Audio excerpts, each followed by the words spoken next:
Welcome to today's remote New York City Council hearing of the Committee on Cultural Affairs. At this time, would all participants please turn on their video for identification purposes and place electronic devices on vibrate or mute to minimize disruption. If you wish to submit testimony, you may do so at testimony@council.nyc.gov. Once again, that's testimony@council.nyc.gov. Thank you for your cooperation. We're ready to begin.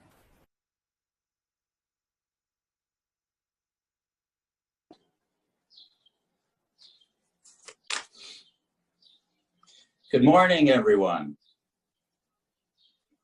My name is Jimmy Van Bramer, and I am proud to be the chair of the Cultural Affairs Committee of the New York City Council. And I'm sorry, Chair. Chair. If we could just pause for 1 second. We're having difficulties with the live stream. Okay. Sorry about that. No worries.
For those folks that have just joined us, we are experiencing some technical issues.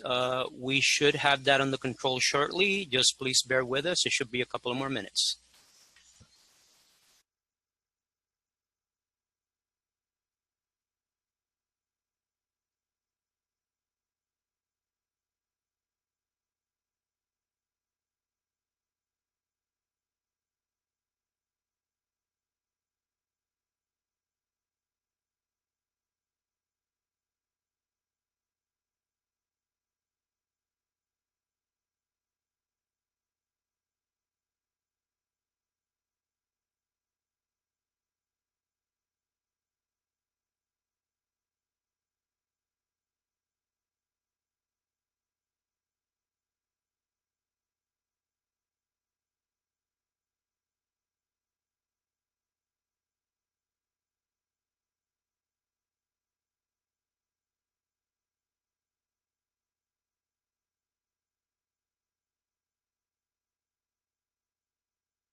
Good morning to all. This is Chief Sergeant at Arms Rafael Perez. Once again, for those of you that have just joined us, you have just joined the Cultural Affairs Committee meeting.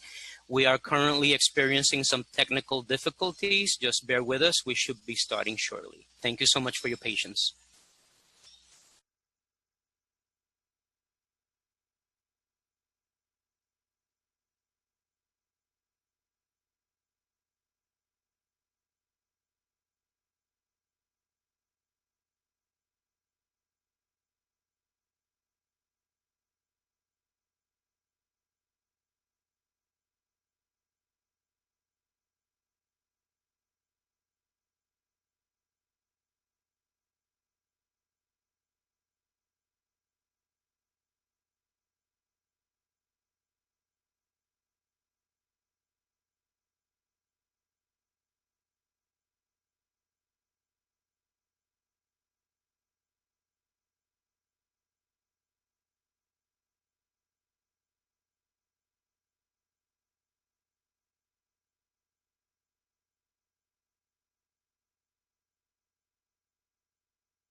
Good morning, ladies and gentlemen. For those of you that are here for the Committee on Cultural Affairs, again, you are in the right place.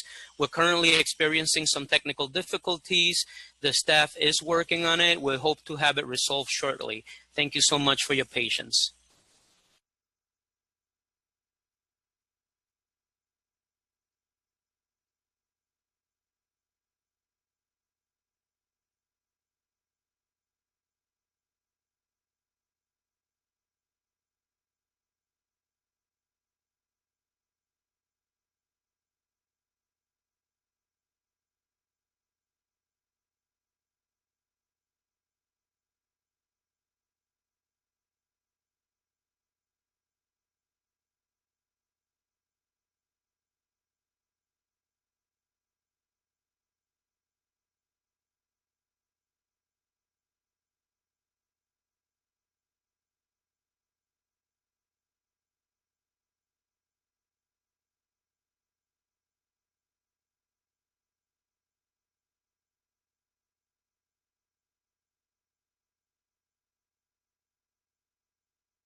Good morning. Once again, if you are here for the Committee on Cultural Affairs, you're in the right place. As of right now, we're having a little bit of technical difficulties, so we'll be started as soon as we can. Thank you for your patience.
Good morning, ladies and gentlemen. Once again, if you're here for the meeting on cultural affairs, you are in the right meeting.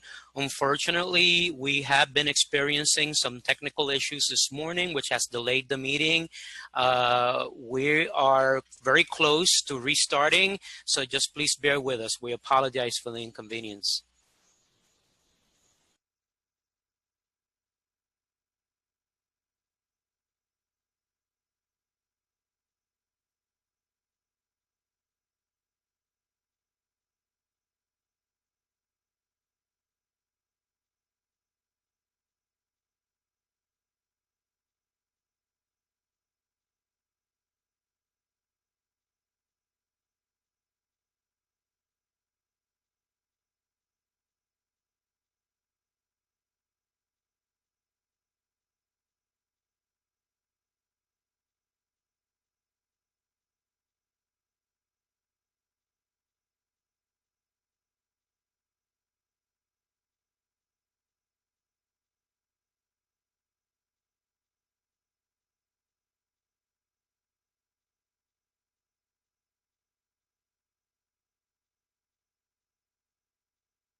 Good morning, everyone. Once again, if you are here for the Committee on Cultural Affairs, you are in the right place. Unfortunately, we are still having technical issues. We apologize for the inconvenience, and we hope to begin very shortly. Again, we are very sorry.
Okay, ladies and gentlemen, once again, sorry for the inconvenience. If you're here for the Committee on Cultural Affairs, we are now ready to begin.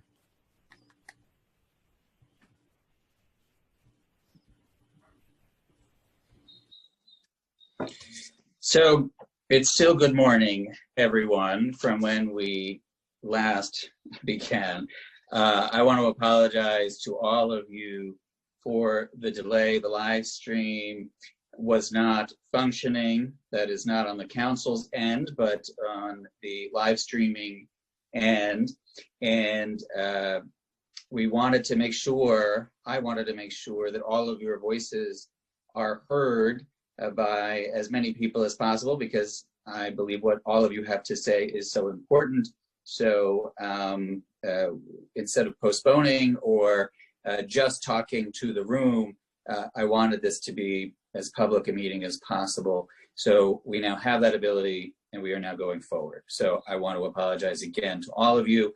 Gonzalo Casals has waited a long time to make his first testimony as the Commissioner of the Department of Cultural Affairs, and he was forced to wait a little bit longer, but I know he'll bring the goods when he testifies on behalf of the Department of Cultural Affairs. No pressure, Commissioner.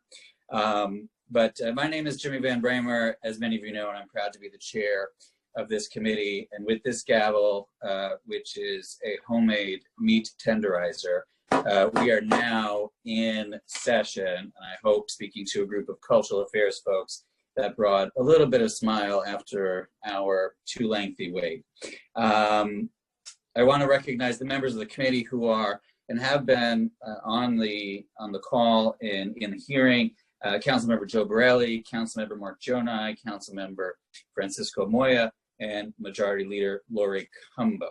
Now, so much has changed since we last gathered as a committee and as a cultural community, as we do in this space, obviously this virtual space today. COVID-19 has reshaped our lives and our world in ways that we could never have imagined. And today's hearing will focus on the pandemic and how it has impacted culture and the arts in New York City. And I know so many of you are struggling. So many of you have had to endure painful furloughs and layoffs and closures, and are very deeply and rightly concerned about what the future will hold for our community, as I am. But we also can't talk about our changed world without acknowledging the murder of George Floyd and by police officers and the worldwide Black Lives Matter movement. This is indeed a moment of reckoning with structural and systemic racism, and that means our cultural community meeting the moment as well. This is an oversight hearing on all that's going to be going on, but I want to frame it just a little bit for all of us. I was one of the first council members who came out in favor of defunding the NYPD budget by at least $1 billion. And when we talk about reinvesting that money in the services that we all believe so strongly in, we often talk about youth services, rightly so, talk about education, rightly so, talk about health services. We talk about targeting resources to Black and Brown communities. And I hear some people talking about arts and culture within that context, but I just want to make the explicit case that I think everyone in this hearing agrees with, that arts and culture are youth services, right? The arts and culture in education goes a long way towards making our society more just. I would argue that having art and culture in one's life makes for healthier outcomes for human beings. And certainly we know that so many of the organizations in this hearing are run by and serving communities of color and traditionally underserved and underfunded communities. So when I talk about, as the chair of cultural affairs and libraries, defunding the NYPD by at least $1 billion, reallocating that funding, I want to make sure that we're talking about arts and culture and the programs, the organizations that I oversee within this committee. And we also have, of course, as many of you know, and as I mentioned earlier, a new commissioner for the Department of Cultural Affairs. Gonzalo Casals is a progressive, queer, Latinx man who I know and I believe can help meet this moment in our history and in our cultural community. So I want to thank him for being here today in his capacity as the new Cultural Affairs Chair. We're also going to discuss a bill, Intro 1967, which I'm proud to co-sponsor with Majority Leader Cumbo in relation to reporting post-COVID-19 reopening plans for all of you. And I know that is deeply anxiety producing for so many of you as we go through this budget process and as we all contemplate what the world will look like over the next several months and even years. So with that, I want to thank each of you for being so patient. And I know we're going to hear from Gonzalo Casals, our commissioner. But before doing that, I'm going to throw it to Brenda McKinney, the counsel for the Cultural Affairs Committee, who's going to swear in all of the Department of Cultural Affairs representatives on the call before we go to testimony. I'll also note that I believe Manhattan Borough President Gail Brewer is with us and will be testifying as part of the public testimony in this hearing as well. So with that, I'll throw it to Counsel Brenda McKinney to swear in the Department of Cultural Affairs Commissioner and his staff, and we'll begin with the testimony. Thank you so much, Chair Van Bramer. Before we move to procedural items and the oath, Chair Van Bramer, is it okay if we also move to Majority Leader Cumbo for a statement about your joint legislation?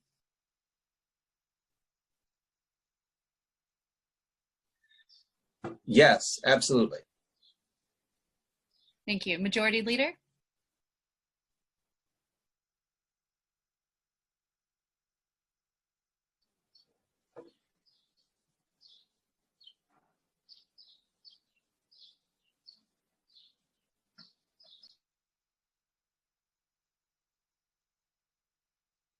Please stand by. We're just waiting for the Majority Leader. One moment, please.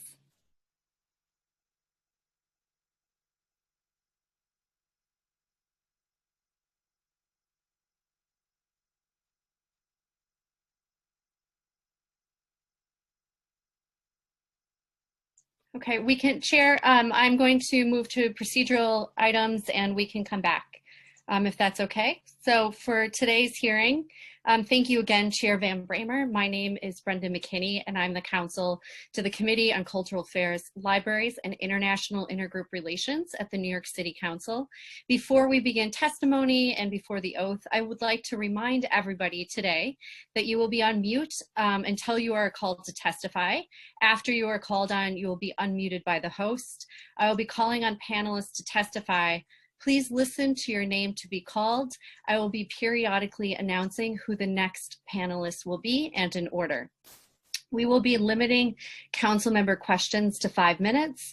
This includes both questions and answers. Please note that we will allow a second round of questions, which will be limited to 2 minutes. Thank you. For public testimony, also as a housekeeping matter, please note that individuals will be called up in panels of 4 people. Council members, if you have questions for a particular panelist, please use the raise hand function in Zoom. You will be called on after everyone on that panel has completed their testimony and in the order that you have raised your hand. For panelists, once your name has been called, A member of our staff will unmute you, and the Sergeant at Arms will give you the go-ahead to begin after setting the timer. The timer will appear as a separate icon, like an image, and you will see 2 minutes. All public testimony will be limited to 2 minutes. Please wait for the Sergeant at Arms to announce you before beginning your testimony. Please also note that there might be a small delay today in the hearing, so you might notice that, and thank you again for everyone's patience. Just to check again if Majority Leader Cumbo is here, or we can move to the oath. If she's able to. Okay. We'll stand by with the Majority Leader, but for now we will move to the oath. I will call on the following members of the administration to testify. I will read your names one by one. If you can please raise your right hand, but first I will list out the names. Commissioner Gonzalo Casals, First Deputy Commissioner Kathleen Hughes, Deputy Commissioner Sheila Feinberg, Chief of Staff Shirley Levy, General Counsel Pranita Raghavan, Director of External Affairs Ryan Max, Assistant Commissioner for Capital Andrew Burmeister, Assistant Commissioner for Institutions Terry Richardson, and Director of Finance Philippa Shao. I will first read the oath, and after I'll call on each panelist here from the administration to testify. Please raise your right hand. Do you affirm to tell the truth, the whole truth, and nothing but the truth before this committee, and to respond honestly to council member questions? Commissioner Gonzalo Casals. I do. First Deputy Commissioner Kathleen Hughes. I do. Deputy Commissioner Sheila Feinberg.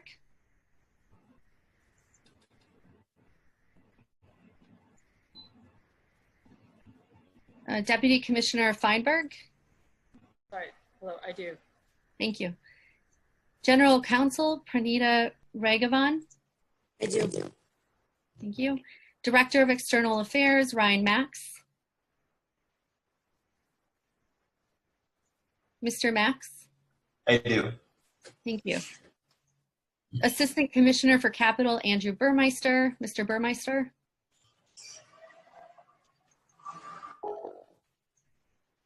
I think we may have had an issue with his audio. I'm just looking for the icon. I'll keep going. Assistant Commissioner for Institutions, Terry Richardson.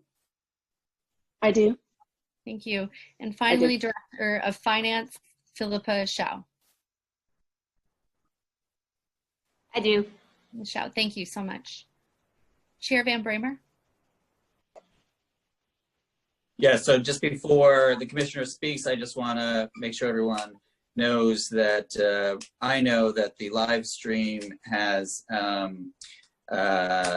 not continued and we are still going forward because this is all being recorded and will be posted to the council's website, and we'll certainly get it out as well. So hopefully the live stream will come back while we're all engaged in this important hearing. But either way, it's being recorded and will be shared. So we're going to continue with the hearing and ask for, at this point, I think Majority Leader Cumbo is back and can speak to the legislation, and then Commissioner Casals will be asked to testify.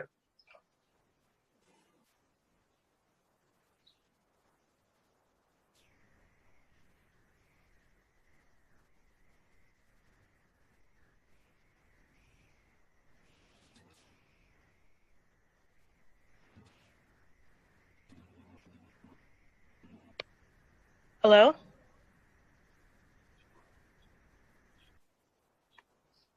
Majority Leader, we can hear you.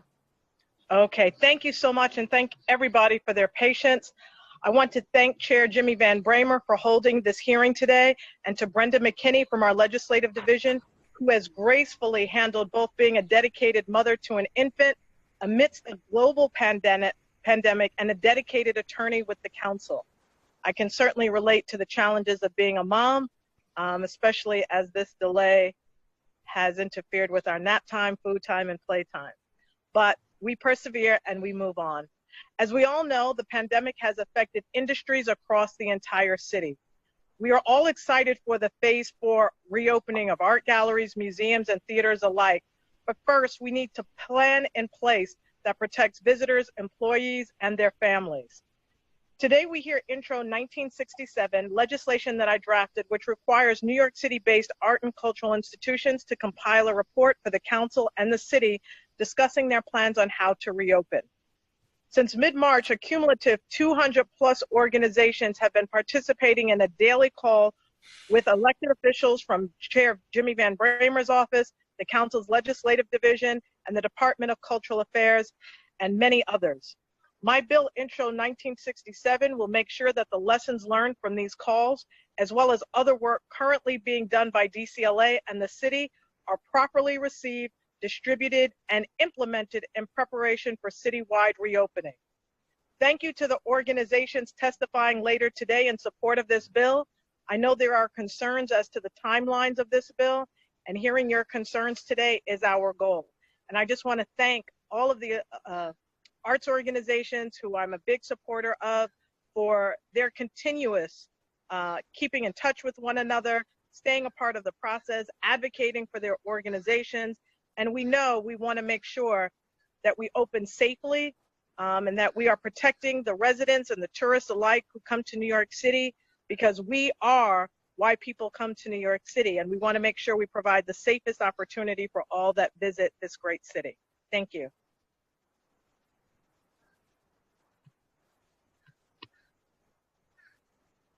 Right. Chair Van Bramer. So now I think we're finally ready to hear from Commissioner Casals. Please begin your testimony. Thank you. Good morning, Chair Van Bramer and members of the committee. I am Gonzalo Casals, Commissioner of the Department of Cultural Affairs. I'm here today to testify on COVID-19 and cultural organizations in New York City. I am joined today by a number of my colleagues, including First Deputy Commissioner Kathleen Hughes, Deputy Commissioner Sheila Feinberg, Chief of Staff Shirley Levy, General Counsel Pranita Ragavan, Assistant Commissioners Terry Richardson and Andrew Burmeister, Finance Director Philippa Shao, and External Affairs Director Ryan Max. I want to take a moment to thank Kathy Hughes, both for stepping up as an acting commissioner and for nearly 40 years of public service to this agency and the people of New York. The COVID-19 crisis and its impact on the cultural sector has been our top priority. By now, we're all painfully familiar with the profound challenges that this crisis has posed for everyone in this city. We have all experienced loss in one way or another. While we're seeing signs that the worst of the public health crisis may be behind us, the social and economic damage is still unfolding. With survey data and through daily ongoing conversations with our constituents, we're starting to get a fuller picture of the crisis. For instance, a recent survey conducted by cultural organizations who connect daily on a 3 p.m. phone call found nearly $500 million in revenue loss from the 144 organizations that responded.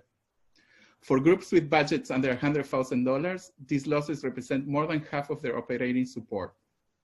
There is no question that our cultural community is in a dire situation. But this is a crisis whose full impact won't be understood for many months or even years. The pandemic has affected our low-income neighborhoods and communities of color disproportionately. At a time when the pain, anger, and protest over the killing of Black men and women by police has reached a boiling point, these communities are enduring a public health and economic crisis while also struggling against systemic racism. We know that the presence of our culture in communities correlates with improved public safety, health, and education.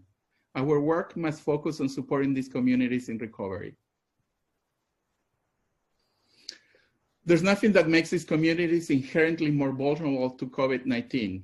It is entirely our economic, health, and other social systems that put communities of color, and Black communities especially, at an enormous disadvantage. COVID-19 hasn't created these divisions and disadvantages, but it has shone a harsh new light on them. We must use the power of arts and culture to support the healing of these communities. I have been inspired to see the cultural community speak out loudly against racism and white supremacy and declare the commitment to racial justice. We have a long way to go in fostering a more equitable, inclusive city and cultural community. The energy and urgency of this moment remind us of how important it is to back these words with action.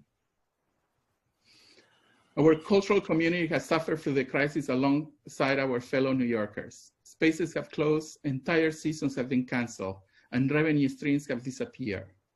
Organizations have struggled to make rent and payroll. Cultural workers have been getting sick, laid off, and furloughed.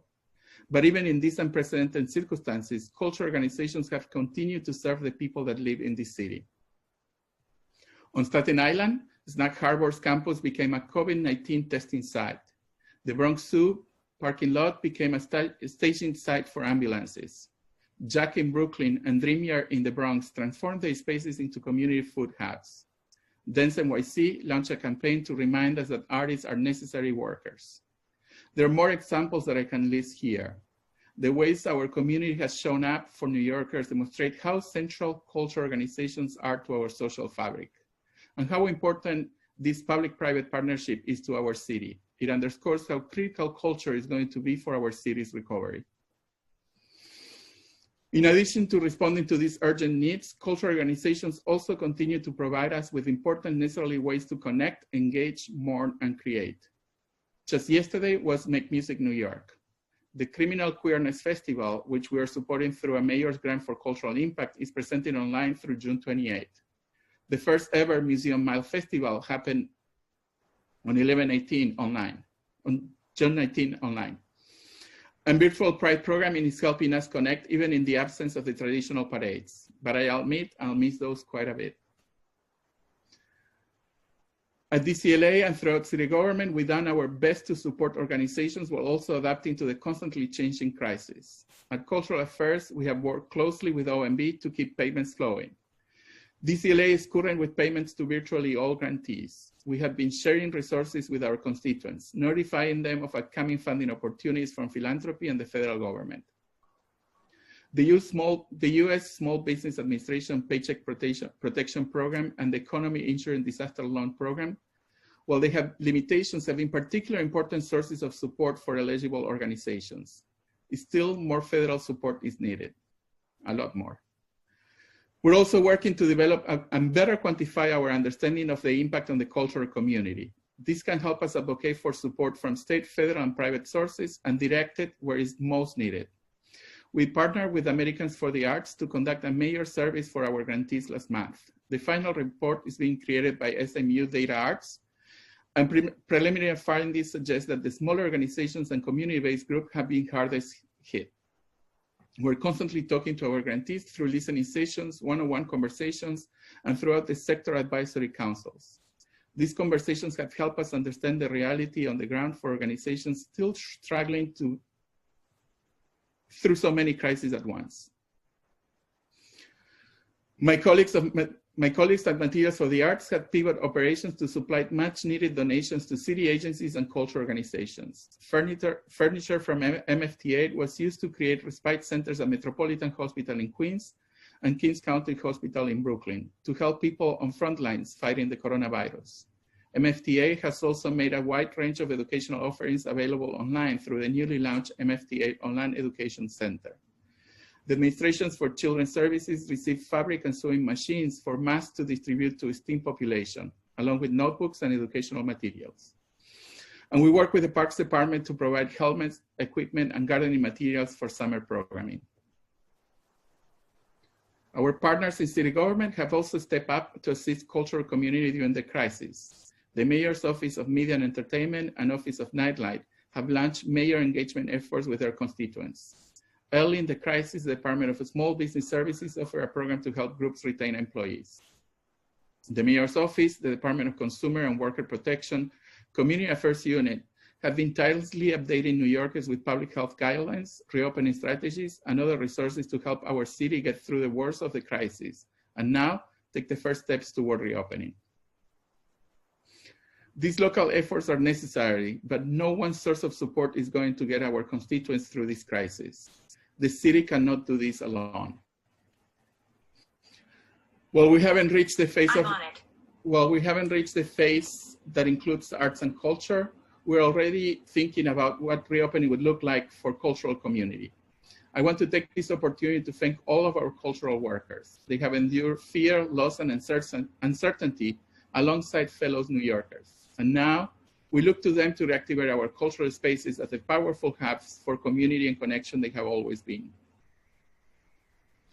Regarding the Council's proposed legislation, Intro 1967-2020, we appreciate the foresight in wanting to support cultural organizations with resources for reopening. I'm not sure the legislation in its current form is the best way to achieve this, but we look forward to working with you toward a bill that best suits the needs of our constituents as they look to reopening facilities. Reopening won't mean resuming business as usual. Our audiences return after months of hardship, suffering, and loss. How can our spaces be places for reflection, empowerment, creation, and healing? With a new urgency to root out systemic racism at every level, how can our collections, programs, and expertise help our audiences to make sense of the profound changes that are happening, or aren't happening, but they need to? In the last 6 years, together, we have centered diversity, equity, and inclusion as core values. How do we ensure that the progress we made in fostering a more inclusive culture community isn't lost? Far from being put on hold during this crisis, we need to focus more than ever on how we bring these values into our work. Thank you for the opportunity to testify. My colleagues and I are happy to answer any questions you may have.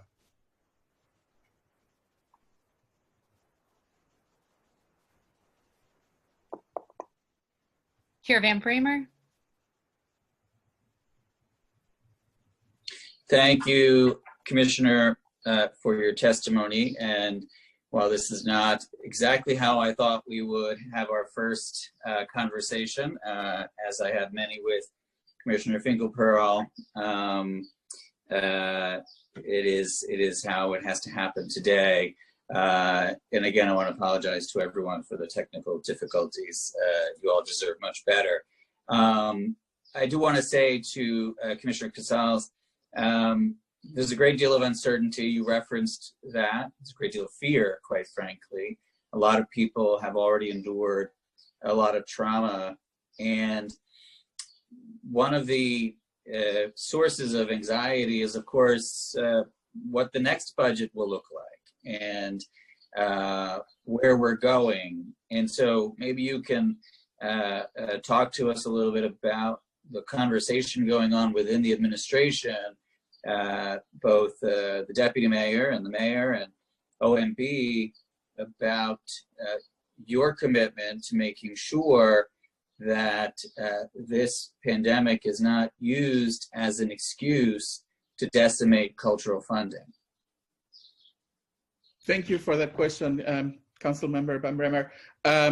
You know, the commitment by the administration to support arts and culture continues after 2 years of record funding. As you see on the proposed budget, arts and culture baseline funding has not been cut, unlike any other agencies. And I look forward to adoption. That's when, you know, most of the funding for arts and culture happens, to see what's going to be the result of that. So is there an active conversation happening between yourself and Deputy Mayor Vicky Bean and OMB? You know, I know that you can't share exactly what it is each of you are saying, but you know, the Cultural Affairs Commissioner is in an interesting position, right? You are one of the leaders of our great community. Obviously, you also report to the mayor, and but talk to me a little bit about whether or not you feel like this is a priority within the administration based on the conversations that you're having, and I mean going forward. Obviously, I know what the budget is looking like right now, but talk a little bit about that for a second. Yeah, I mean, as much as I can tell you is we're in conversations with OMB almost daily about, you know, FY20 and FY21, and we have an amazing team that understands the value of arts and culture in the city. The deputy mayor and the mayor are both huge fans of arts and culture. Again, you know, the past decisions towards arts and culture and funding has demonstrated that. And we understand also we'll continue to try to understand, the impact that this crisis has had on the sector. That said, this is beyond the city, this is beyond DCLA. The amount of negative impact that the crisis has had on our communities. And, hard decisions are going to be made. But again, I hope that everyone understands that, just keeping committing to the baseline budget for arts and culture this year is a way to show that we're supportive of the work that all of you do. Right. And so talk to me, because you mentioned it, we both mentioned it in our remarks, the moment that we are in meeting the moment, right, where we try and dismantle white supremacy and deal with structural and systemic racism even within our own community. And I know you're someone who gives and was already giving a lot of thought to these questions in your work. How is DCLA confronting this moment, and what does that look like potentially in terms of how DCLA is going to assist and increase its work and support for cultural organizations, particularly those that are run by and serve Black and Brown communities? Yes. I think the first thing I want to say is that I see the work of the agency so much more than just as a funding agency. I think the funds that we distribute are very important and very much needed, but also I see the agency as an advocate for the cultural sector and also as a convener, and as a convener in ways of providing resources and helping people connect to resources. There are three things that we're doing at DCLA, and we'll continue to do, right? This doesn't start with me, it starts with my predecessor, and it's part of the values of this administration. One is work internally in the agency to make sure that we all are trained on, understanding racial bias and, anti-racism practices. Two is rethinking the way we do business and how we can put a lens of equity, diversity, and inclusion in the way we, in the processes we create to distribute funds. And then three is continue to make sure that the conversations that have started among cultural leaders at this point in time continue to happen and provide the leadership needed and bring the resources for the sector to really continue to create change. I think there has been a lot of work done in terms of diversity, inclusion, and equity plans. But what we want to start seeing is to figure out and help each other to figure out what the next steps and actions that we need to take as a cultural sector. So when we rebuild in a much more equitable way.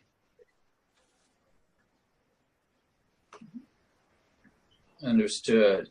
So obviously I think everyone on this in this hearing has either been a part of the daily phone calls at 3 o'clock or knows of them, and I know that that's been growing.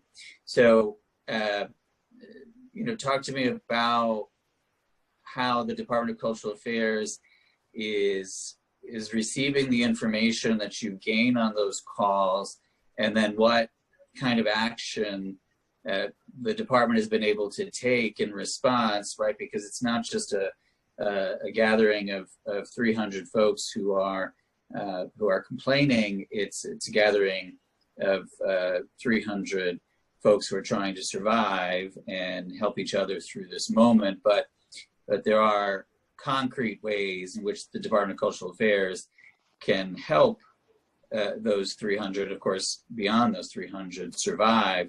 So I know the department's on the calls, but outline for me how you've taken what you've heard on the calls and then turn them into action and in being able to actually act on what you've heard.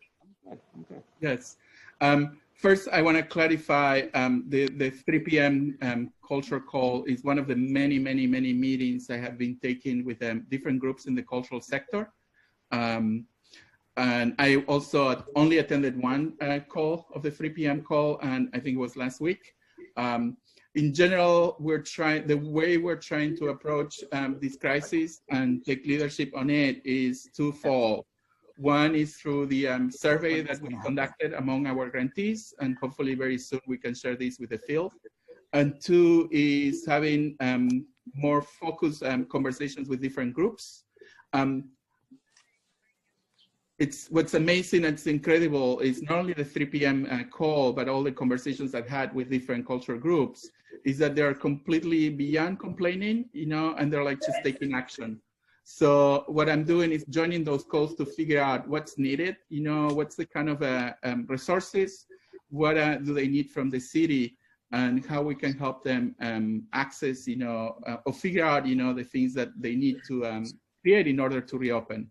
And I'm going to give you an example. There's a group of, I think by now, 25 museums that had gotten together to figure out, a plan for reopening and guidelines. And we're working with them, and probably soon we're going to be able to share those with the rest of the community so they can take advantage of sort of the brain power of this specific group and just look at those guidelines. I don't have to tell you or anybody on this committee how what makes amazing, the cultural sector in New York City is that no one cultural organization is like the other ones. So each cultural organization, each sector in the field are going to have very specific needs, but we can all help each other to learn from best practices. So, let me add you one more thing. We are also formalizing this work by hopefully very soon rethinking what the department had been doing about office hours and really bring resources from the city in terms of training and best practices as form of a public program. Apologies for interrupting you. No worries, no worries. When you were appointed to this position, I gave a quote to the New York Times about the fact that you are an activist and a real fighter. Someone who comes from, not just sort of the bureaucracy of our world, but someone who's actually very comfortable in the streets, marching and protesting and fighting. And I know a lot of people on this call know you and believe in you.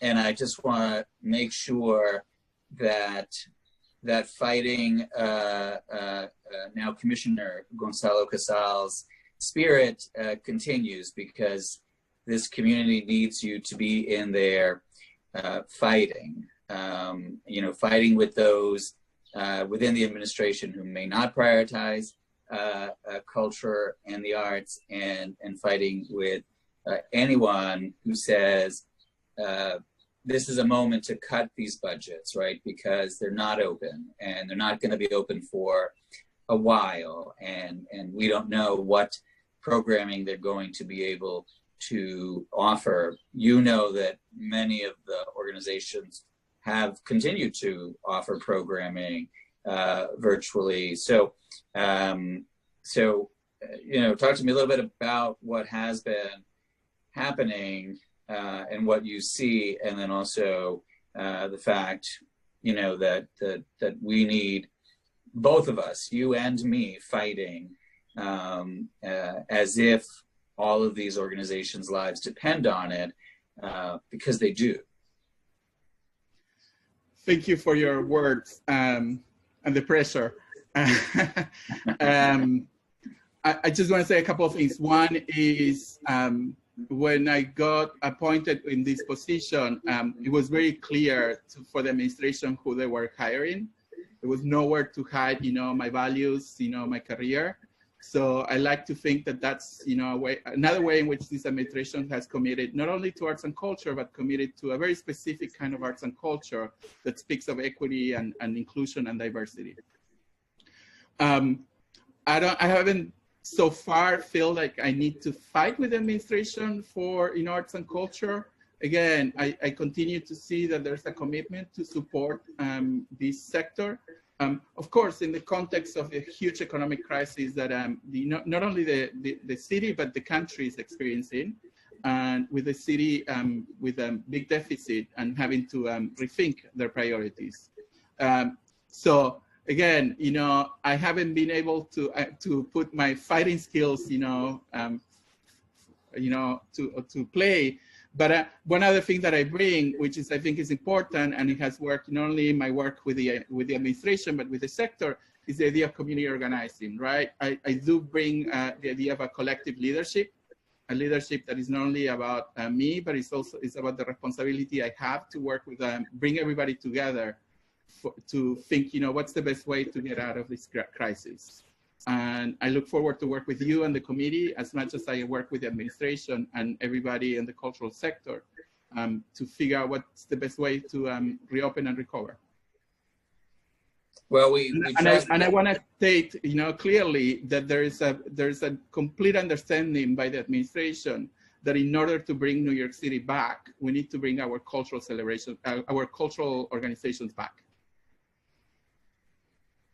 Great. So I know that if you, when called upon to take off the gloves, or put on the gloves rather, that that you will do so.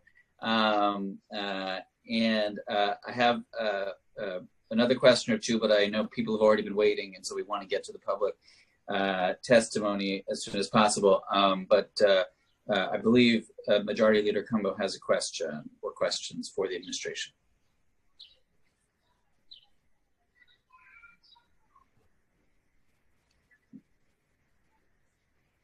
Majority Leader, can we please unmute the Majority Leader?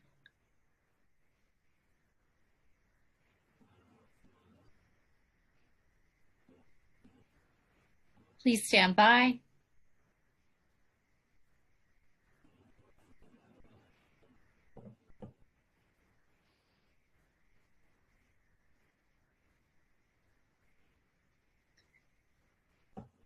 Chair Van Bramer, we are having an issue with the unmute. If we can come back to the Majority Leader in 1 minute, in one moment. Okay, you'll let me know when that is.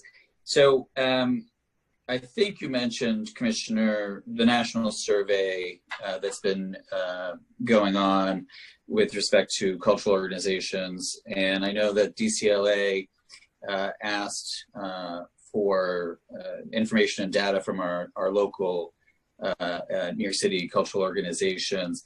I don't believe DCLA has released that data yet, but what is the plan on actually making that information public, sharing it with it, and making it actionable? Yeah, I just want to make two things clear. One is I mentioned 2 surveys on my testimony. One was conducted by the 3 p.m. call, the group on that call. And the second one is the one that we conducted with Americans for the Arts. The report is being finalized. Hopefully in the next couple of weeks, the report will be ready. And the idea is, again, as our role as an advocate and, you know, convener and sharing resources, is to make that survey as public as possible, so we can help not only us, but, you know, the state and private philanthropy understand, you know, what's the impact, the negative impact that COVID has had on our cultural organizations and where they should direct their funds. So I'll be happy to share that with you as soon as it's ready. Yes. Do you think there's any possibility of having that survey released before budget adoption? I need to check on that. I'll get back to you on that. Yeah. I mean, obviously. But it shouldn't come as any surprise to all of us. And I said on my testimony that, you know, smaller organizations, culturally specific organizations, organizations that are community-based are the ones that are being hardest hit by COVID. Yeah, no, and I just think that as we get to the finish line here, within the next potentially 8 or 9 days, you know, we need as much ammunition as possible to defend this community. You know, and so I think you know, that would be helpful to have, and for me to use also, quite frankly, within the city council to make the case, although obviously there's a lot of support for culture and the arts within the city council. I think we're ready for the majority leader. Are we ready, Brenda? We're standing by, Chair.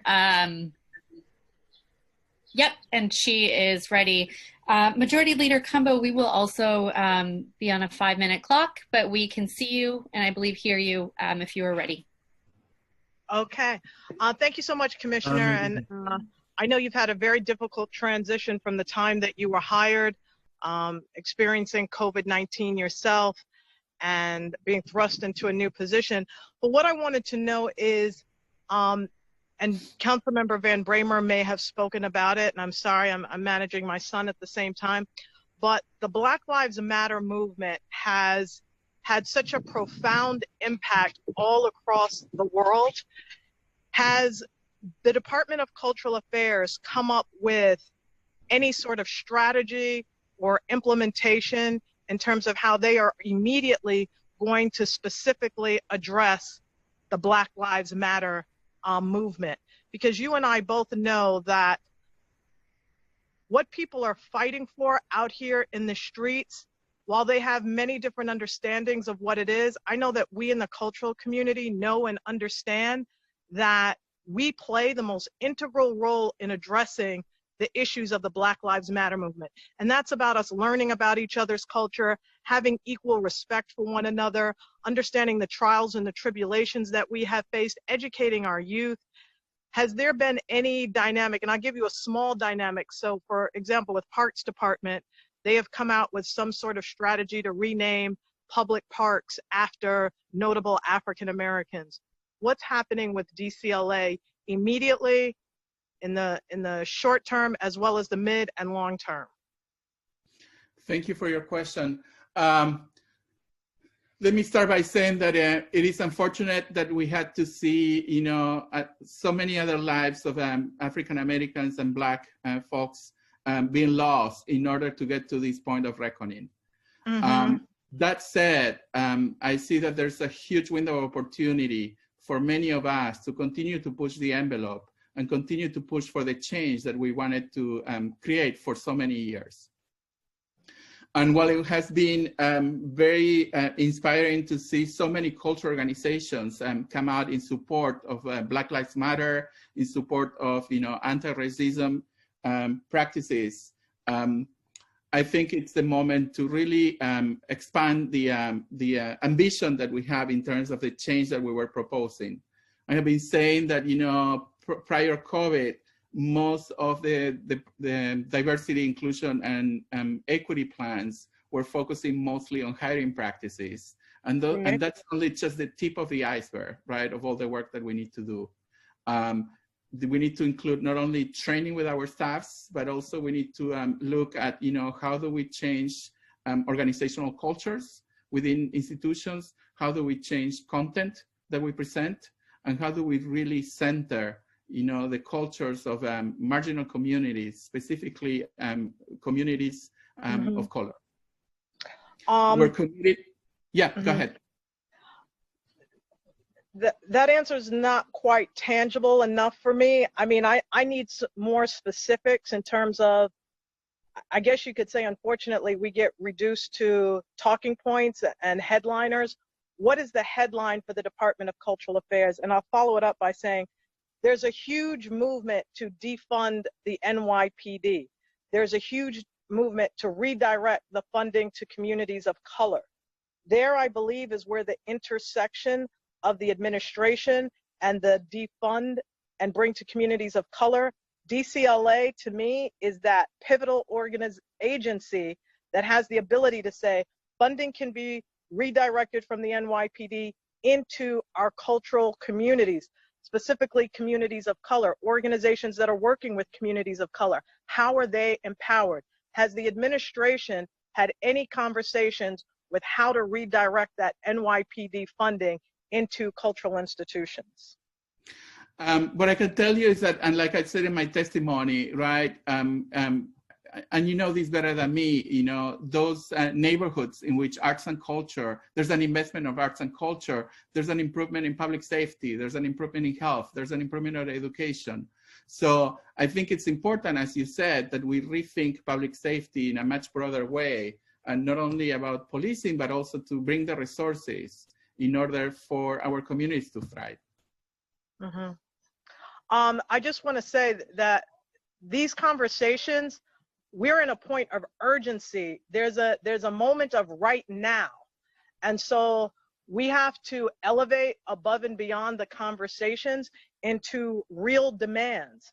Because if we don't put those real demands forward right now, this window of opportunity is going to close. We have to address issues in terms of systemic inequitable funding, particularly into the organizations that are funded by DCLA. We have to change the dynamics in terms of, I would think a power position would be for DCLA to recognize an institution of color, a Black institution in every borough to be considered for CIG status. I think that there are monuments and statues being torn down all across the world. What is DCLA's position in terms of how will they respond and put up statues and monuments of people of color from Lena Horne and Bed-Stuy to Ida B. Wells and Times Plaza, and all throughout this entire city.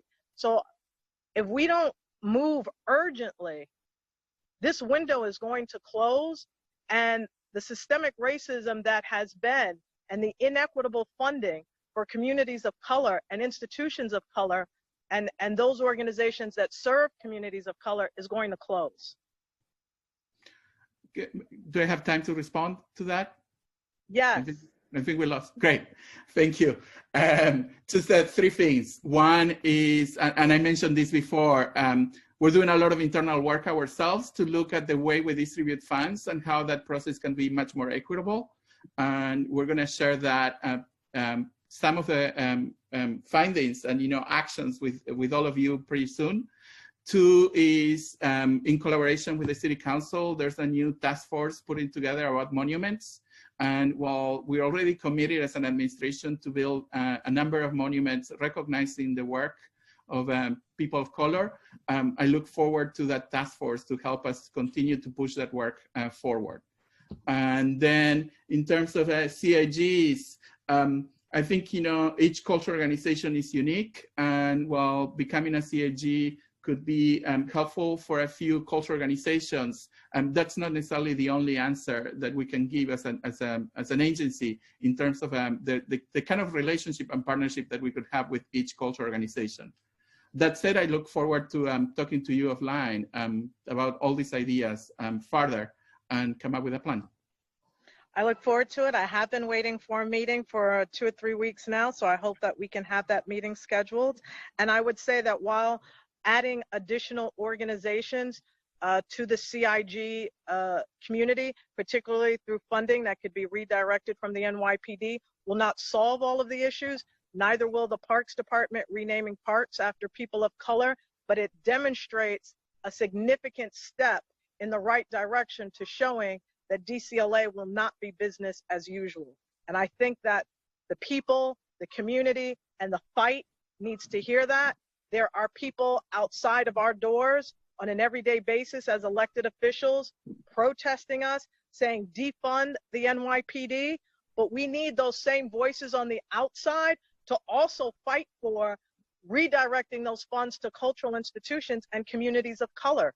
That's where we've got to start pushing this fight, because if we just keep saying defund NYPD and we don't make that marriage between our cultural communities, we're going to have a lost opportunity. So I look forward to meeting with you.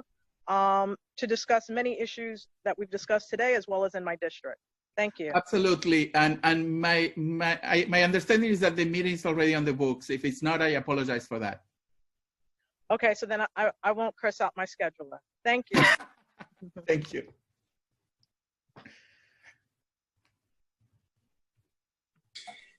So thank you, Commissioner. I do want to just reiterate, I don't know if Lori heard my opening, but I am very proud to have been one of the first council members to call for at least $1 billion in cuts to the NYPD, and very specifically said that reinvestment needs to come to culture and the arts, and we are particularly, as the majority leader very much knows, included and should be included when we talk about youth services, education, health services, and obviously reallocating a portion of these funds to communities of color and cultural organizations of color.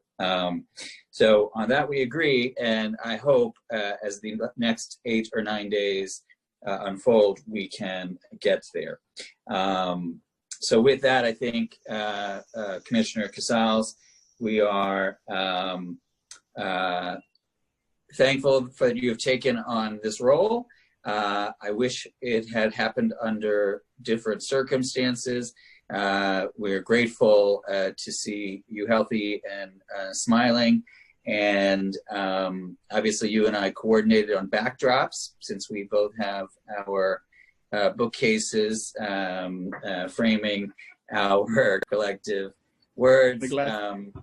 Yes, and glasses. I've gone to all glasses during this moment. But thank you. And I know that we want to move on to hearing from so many of our wonderful cultural organizations who have been extremely patient in what has been a challenging hearing technologically this morning. So with that, thank you, Commissioner Casals. Thank you. And I'll stay for the rest of the hearing. Yes, please, thank you. And I know then that Brenda McKinney, our General Counsel, will call the first 4 people who will testify. Right. Thank you so much, Chair Van Bramer. The next person to testify was Manhattan Borough President Gail Brewer. We think that we have lost her, so we will keep going. Before we move on, I just want to double check that no other members of the committee have questions. Okay, great. So we'll begin with a few housekeeping items about public testimony, and I will call the 4 names of the first panelists. So we have now concluded administration testimony, and we will turn to public testimony. Once more, I'd like to remind everyone individuals will be called up in a panel of 4 people. Council members who have questions for a particular panelist should raise their hand in Zoom using the raise hand function. You will be called on after everyone on the panel has completed their testimony. For panelists, once your name is called, a member of our staff will unmute you, and the Sergeant at Arms will give you the go-ahead to begin after setting the timer. Please remember to wait for the timer, which will be set to 2 minutes, and all testimony will be strictly limited to 2 minutes. Again, we will wait to see if the Manhattan Borough President rejoins us, but for now, I will list the name of the first 4 panelists for public testimony. Please wait for Sergeant at Arms to announce that you may begin before delivering your testimony. The first 4 individuals will be John Calvelli, Sade Lithcott, Lucy Sexton, and Alejandra Duke, excuse my pronunciation, but Cifuentes. So the first panelist is John Calvelli from WCS and the CIG. Mr. Calvelli? Good afternoon, Chairman Van Bramer and members of the committee. Now. Can you hear me? Yes, that's the sergeant beginning the clock. Thank you. Okay. Your time will begin now. Good afternoon, Chairman Van Bramer and members of the committee, Commissioner Gonzalo Casals. I am John Cavelli, Executive VP for Public Affairs at the Wildlife Conservation Society and Chair of the Cultural Institutions Group and co-founder of New Yorkers for Culture and Arts.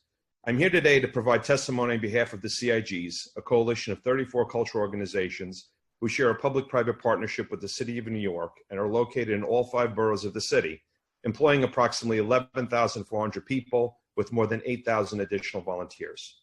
Culture, as you know, is critical to education, providing a first-ever job for many young students, maintaining vibrant lives of seniors, sustaining mental health in our communities, and community well-being overall. Over the past 80-plus days since the New York went on pause, we have seen the New York cultural community come together like no other time, rallying support for each other's organizations and tenaciously finding ways to continue to provide educational and essential services to their communities. And thank you, Commissioner, for referencing some of the things that we've done. It is a universal language that gives voice to communities and is accessible across all social boundaries. Culture has historically played a pivotal role in social justice reform. What better time than this moment in history to support our community? In the CIG-led Culture at 3 p.m. call, we have seen this play out. And today, as a representative of the CIG, I would like to convey the importance of the city holding fast in support of the cultural organizations that will be completely decimated if city council initiatives are taken away. Specifically, those organizations that have played such a pivotal role throughout this period. Organizations such as the National Black Theater, the Museum of Contemporary African Diasporan Arts, and many others who stand to be gravely harmed should city funding be cut in these critical areas. As a community, we need to ensure that the budget policies of the City of New York can keep the cultural ecology of the city alive and represent those needs and values. New York is at a critical juncture where it can lead the state and nation in rebuilding a more equitable city for all who come to call it home. Thank you. Okay, thank you. Chair Van Bramer. We will, so again, to reiterate, we will go through the entire panel and then hold questions for the end. If council members have questions, please raise your hand in the Zoom raise hand function, using that function. So the next panelists in the panel of 4, if you are ready. Your time will begin. Sade Lithcott, thank you. Good morning, and thank you, Councilmember Van Bramer, Majority Leader Cumbo, and Commissioner Casal. My name is Sade Lithcott. I testify today as the CEO of the National Black Theater, the oldest continually run Black theater in New York. I'm also the chair of Coalitions of Theaters of Color, a coalition that represents the largest body of culturally specific theaters in New York City, but enjoys the smallest amount of cultural dollars through the Council's CTC initiative. I come here as a cultural leader who watched my mother, Dr. Barbara Ann Tier, fight until her last breath to get this coalition the security of baseline funding, only to be inexplicably removed from the executive budget shortly after her death in 2008 into the world of a vital but insecure discretionary funding. We, as the CTC, represent 52 cultural institutions across all 5 boroughs in communities hardest hit by COVID-19.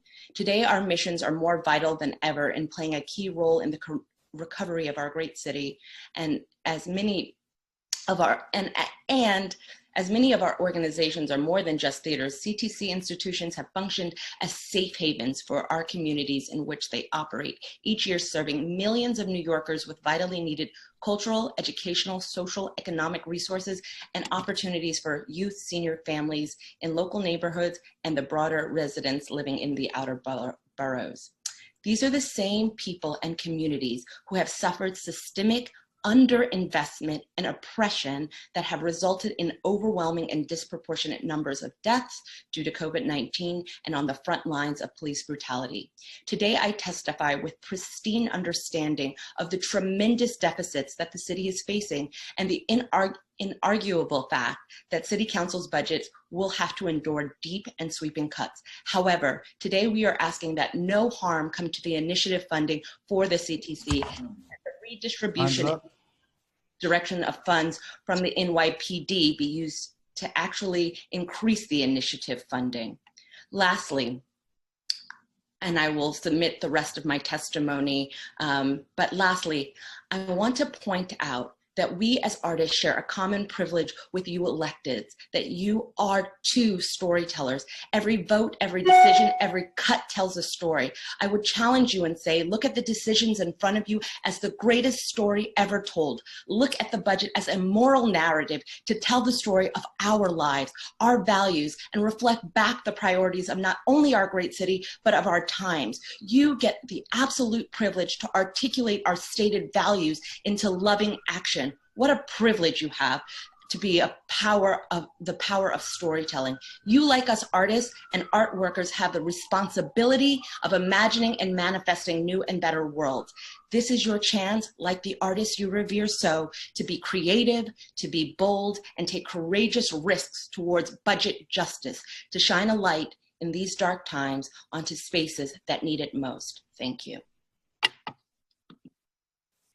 Thank you so much for your testimony. We'll now move to the next member of the panel, Ms. Lucy Sexton of New Yorkers for Culture and Arts. Please wait for the sergeant. Your time will begin.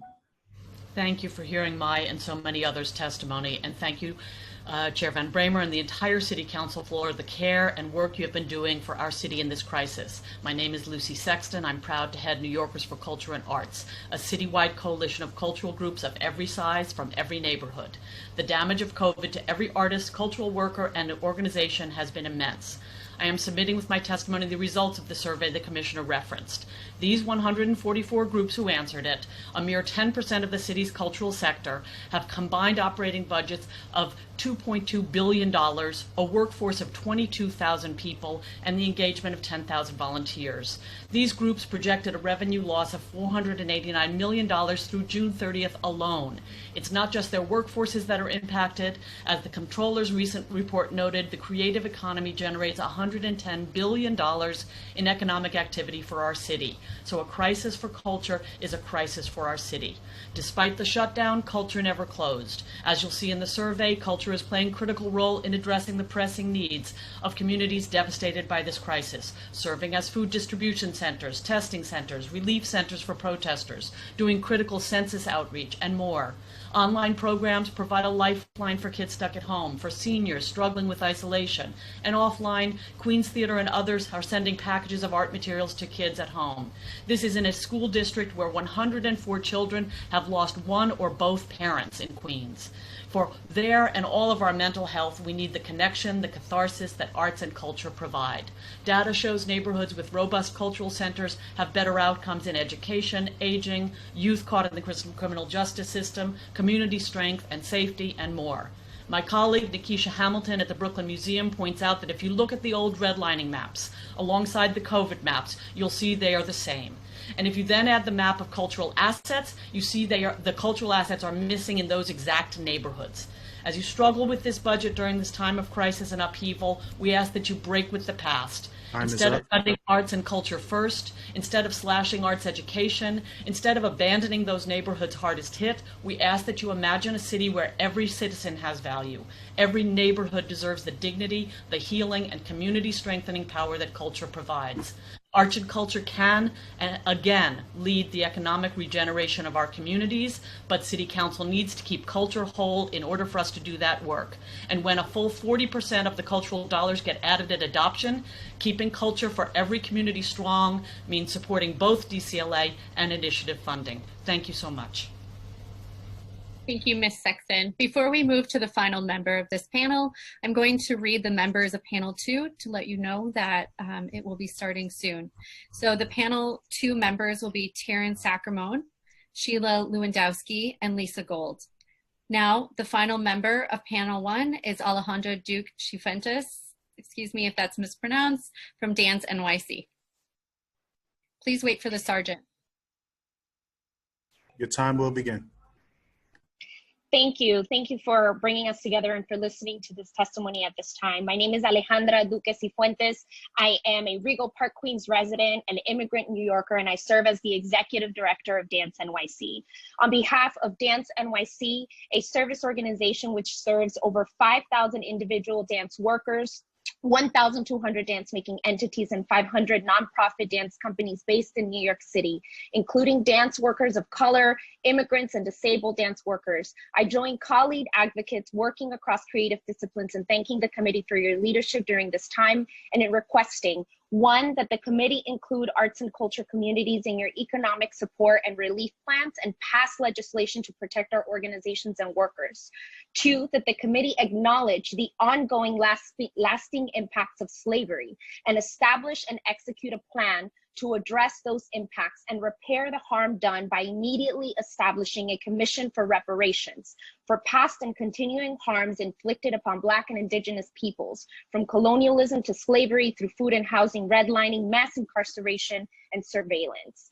And 3, that the committee reduces the proposed cuts to the arts and culture sector, particularly Black, Indigenous, and people of color-led and serving organizations, ensuring that they remain necessary workers and community members in New York City.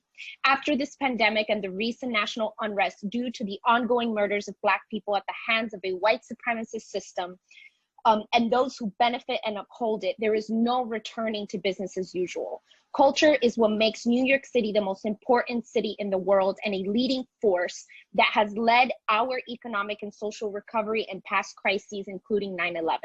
During this crisis, it's been made evident that artists are necessary workers. As dance organizations, artists, dance workers, and educators have remained active providing online classes, digital performances, conversations on recovery, developing and providing mental health support, providing recovery and mutual aid support to their neighborhoods, and making all of the countermeasures possible to ensure the ongoing payment and care of their staffs while experiencing steep revenue drops. We encourage you to continue to put your money where your mouth is at every step of the way as we support the recovery of the city. Thank you so much. Chair Van Bramer, this is the end of panel 1. Thank you very much. First of all, I just want to say a couple of things. John, thank you for your work. Sade, I don't know if you've ever thought of running for office, but after hearing your testimony, I totally want to encourage you to do that. And just let you know that we are big supporters of CTC, and both the majority leader and I worked together last year in the budget negotiating team, and there was a very significant increase. I realize you're asking for another very significant increase, but there is a commitment to CTC, both on my part and obviously also the majority leader. And I agree with you that this budget is, this will be the 11th budget that I have participated in, but it's without question the most important budget from that very place of values and what we're saying with this budget, and how we want to reorient our society. So I hear you, and I am feeling that very strongly as we go through this process, that that I want to vote in a way that truly reflects my values and meet this moment. And so I thank you for that. And Lucy, the council has been very strong, and I believe will continue to be very strong. But we also need the administration to be very strong here in support of culture and the arts, right? There are two elements to this tango, and so we just can't have the council alone pushing. We need the administration to meet us and create this budget that we want. And Alejandra, I just want to say thank you for your testimony. As Sheila knows and a few other people know, dance is my absolute favorite thing in the arts, although I love everyone equally, but it is something that I say actually the only thing I can personally do when it comes to the arts, as the chair of this committee for the last 11 years. And I respect your organization and everything that you said, and agree on the reparations. That's something that Councilmember Inez Barron has been talking about for a long time. And as I've mentioned in other calls and other meetings, the world is catching up to Councilmember Inez Barron. And I hope this is the moment for that as well. And also, you mentioned you're from Queens, so I just have to say, as a fellow Queens resident, thank you for that. Love to Queens. So with that, I think I'll ask our counsel again, Brenda McKinney, to call the next panel. Thank you all. Thank you so much, Chair Van Bramer. We do not have any other council member questions for this panel at this time, so we will move to the next panel. We will also be adding one person, Rachel Amy, to this panel, so it will be 4 people, followed by questions from council members. I'll read those names again before moving to Taryn Sacramone. The panel 2 will be Taryn Sacramone, Sheila Lewandowski, Lisa Gold, and Rachel Amy. So Ms. Sacramone, if you can wait for the sergeant to begin your testimony, you may begin. Your time will begin now. I'm Taryn Sacramone, Executive Director of Queens Theater, Vice Chair of the CIG, also in Queens. The last time I had the opportunity to address this committee was in early March. That day I shared that a respondent to a survey had said that growing up in New York, cultural institutions were places of hope that were always available to them. Places of hope. That has taken new meaning over the last 3 months as New York has confronted and grappled with the crises of a global pandemic, record job losses, and the pain of systemic racism. In these 3 months, I have seen New York's cultural leaders come together from organizations of all scales and disciplines across all 5 boroughs, sharing resources and supporting each other. I've seen our institutions prove that we are places of hope, even when our doors are closed. At Queens Theater, our motto became, Queens Theater is more than a building. We worked with our Su Casa partners, Queens Senior Centers, and set up weekly calls with teaching artists performing and the seniors themselves sharing original poems, songs, and jokes. We moved our Casa programs online, working with teachers to incorporate them in their plans. We shared videos of Queens families at home playing music together and held weekly digital story circles. One participant said that the story circle was the first time they had spoken to another person in a week. After the murder of George Floyd, we created an affinity space for Black women, trans, and non-binary community members to breathe and find joy together. We continued our Theater for All initiative to advance the inclusion of disabled people in the performing arts, a project that has been funded in part by the Disability Forward Fund, and are planning events in recognition of the 30th anniversary of the ADA. As conversations turn to reopening and to the city coming back from this, people say that New Yorkers are resilient. As someone who is not raised here, but who has chosen to raise a family here, I urge you, don't underestimate the role that the richness and diversity of the entire cultural sector plays in making New Yorkers resilient. We are places of hope, even when our doors are closed. Time.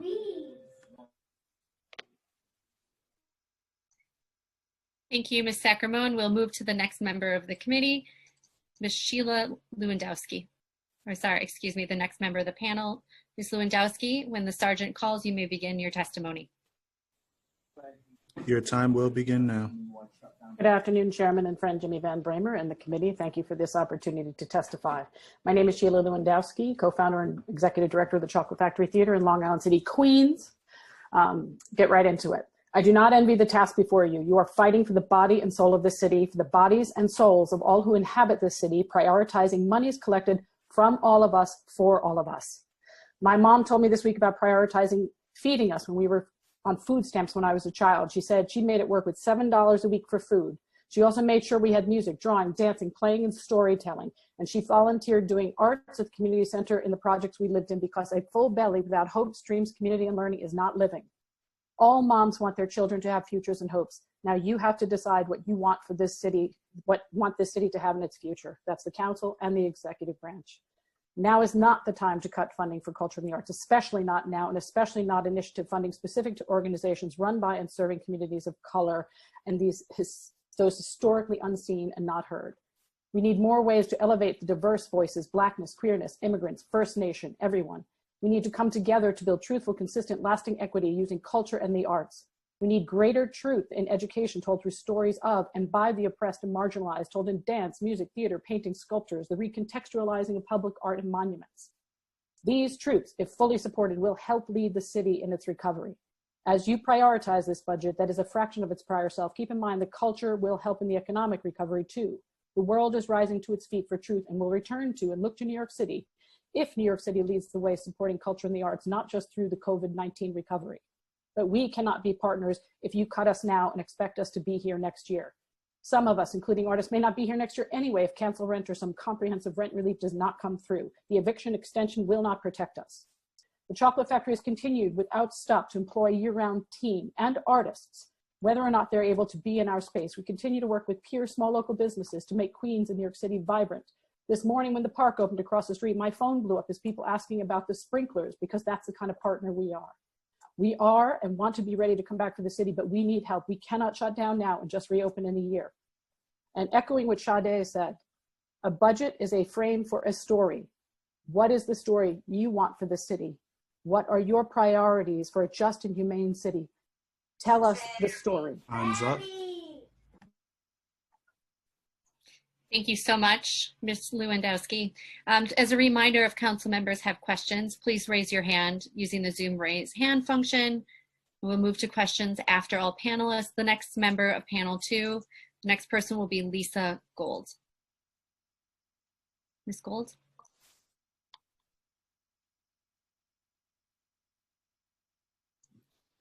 Once the sergeant calls the clock, you may begin. Thank you. Your time will begin. Thank you, Chair Van Bramer and the entire City Council for this opportunity. My name is Lisa Gold, and I'm the Executive Director of the Asian American Arts Alliance, known as A4.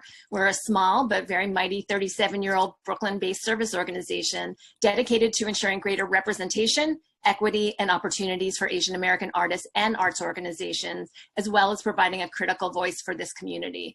And right now, our community is hurting, yet we remain hopeful and resilient. Our constituents, primarily Asian American artists, have been uniquely impacted by COVID-19. I mean, of course, the entire cultural community has been affected by closings and cancellations, yet our community faces the added weight of anti-Asian racism, harassment, and attacks due to the framings of the origins of the coronavirus.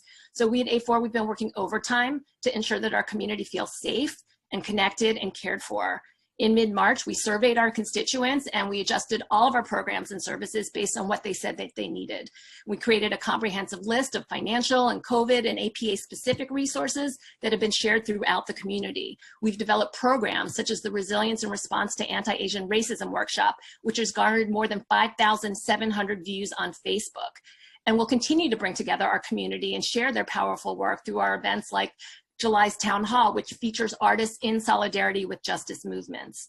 Our creative community contributes so much to the greatness of this city, and we comprise about 15% of the city's population. We need the support of the Department of Cultural Affairs and the City Council to ensure that New Yorkers and this community can recover fully, economically, emotionally, and culturally.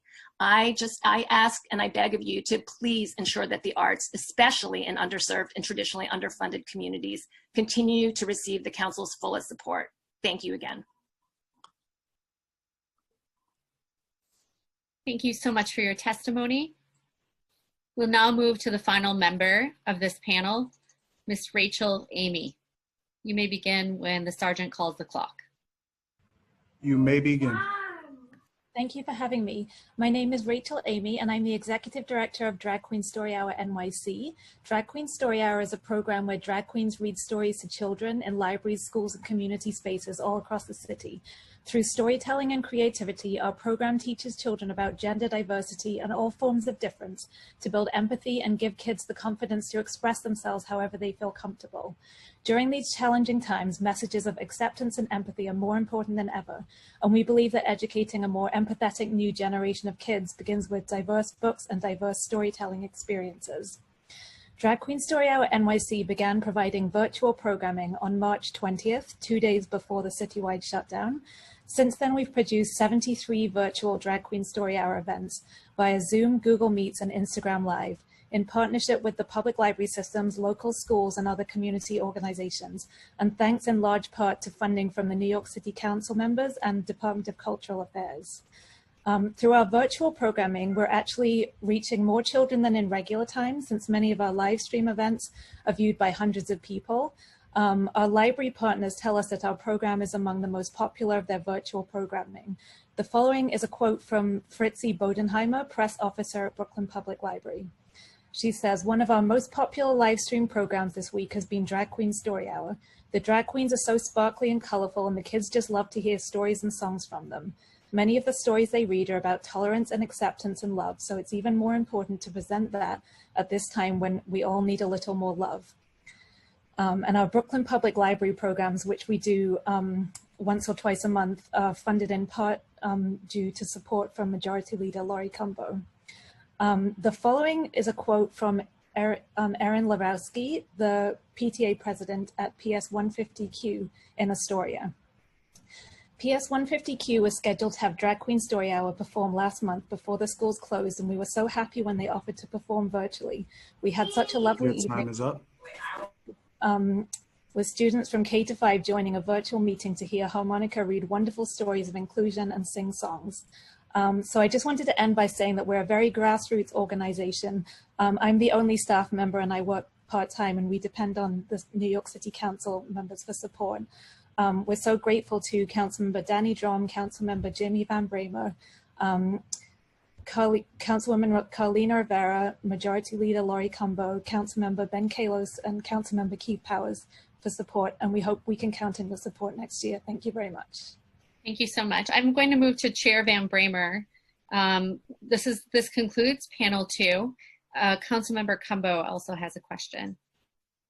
Thank you. I just want to say, as a queer man living in the borough of Queens, this panel was spot on with Drag Queen Story Hour, and of course Taryn and Sheila, and thank you, Lisa, obviously, for all of your words and all of your work.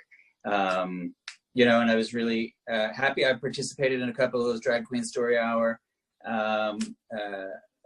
performances and programs as well. And again, that's an example of the fact that many of you continue to do work while we can't do them in the places and the spaces that we've done them in previously.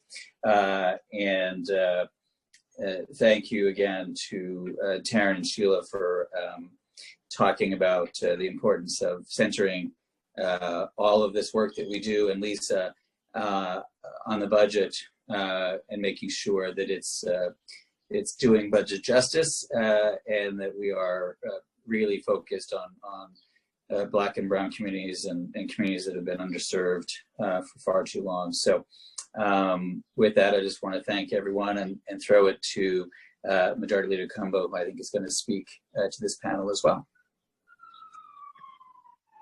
Thank you so much, Chair Van Bramer. I just wanted to, because I have to get on a budget and negotiation meeting. I'll look out for you, Jimmy. I think it's very important that we continue. I recognize the importance of the budget, and all of the organizations want to get adequate funding. But I think we also have to dig deeper as organizations and find solutions to address the systemic inequities that are happening all throughout the city. And I think it's important for cultural institutions specifically to recognize the Black Lives Matter movement, to dig deep and find out how can we hear what's being said and how can we adequately respond to it. And I think that collectively, all organizations that are being funded by the Department of Cultural Affairs need to find some way that unifies how are we responding to the Black Lives Matter movement as cultural institutions in New York City. If we continue to just stay focused on getting funding, which is critical, and I get that, and we all understand that, but we have to take advantage of this moment to discover how does the Black Lives Movement Matter impact our organizations? How can we have a statement collectively? And what are the innovative and revolutionary ideas that we want to see to turn this city inside out and upside down in order to reflect the demands that are being made by the people? and it's important that we do something radically different to respond. So I just wanted to put that out there because I totally understand, as being the founder of a not-for-profit cultural institution, I understand the need for money, and it's real. And it's not just money, it's of investment. But we also have to dig deeper to find things we can do collectively together, and to be able to put out something to say the however many 900 groups that are supported by the DCLA, we are committed to doing X, Y, and Z in response to the Black Lives Matter movement and the pandemic that COVID-19 exposed of systemic inequalities that are as rampant throughout the city in our healthcare agencies as it is in our cultural institutions. So I'm going to end there. I'm going to be back and forth because this is a critically important conversation, and the role of the cultural institutions is critically important in rebuilding our city, but rebuilding it in an equitable way that's fair and that recognize that the greatest pandemic we have had has been racism. So I will end there, and I'll continue to be checking in back and forth. Thank you.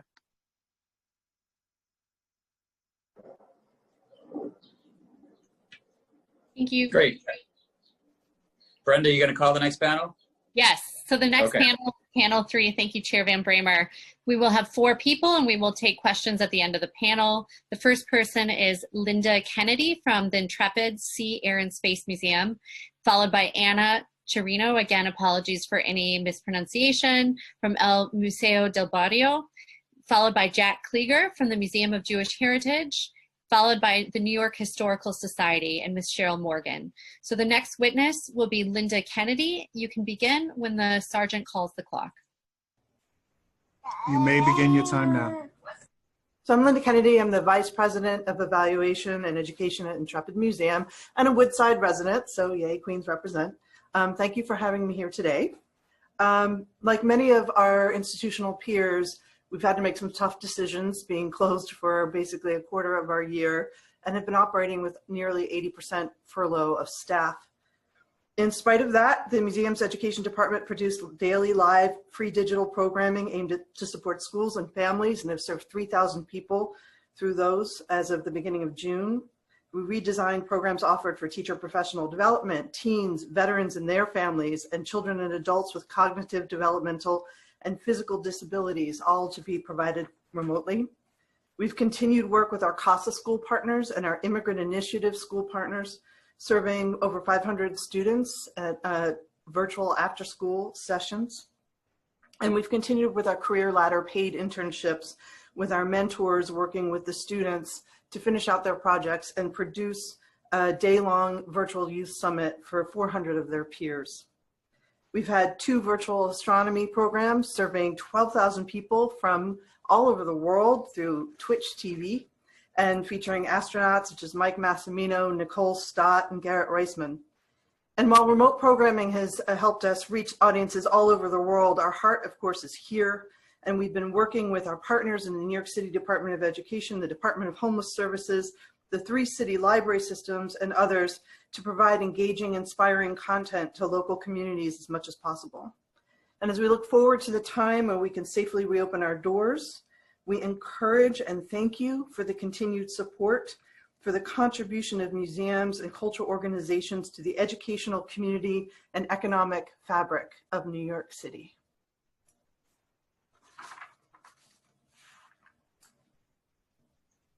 Thank you. Moving to the next witness, Miss Anna Chirino from El Museo del Barrio.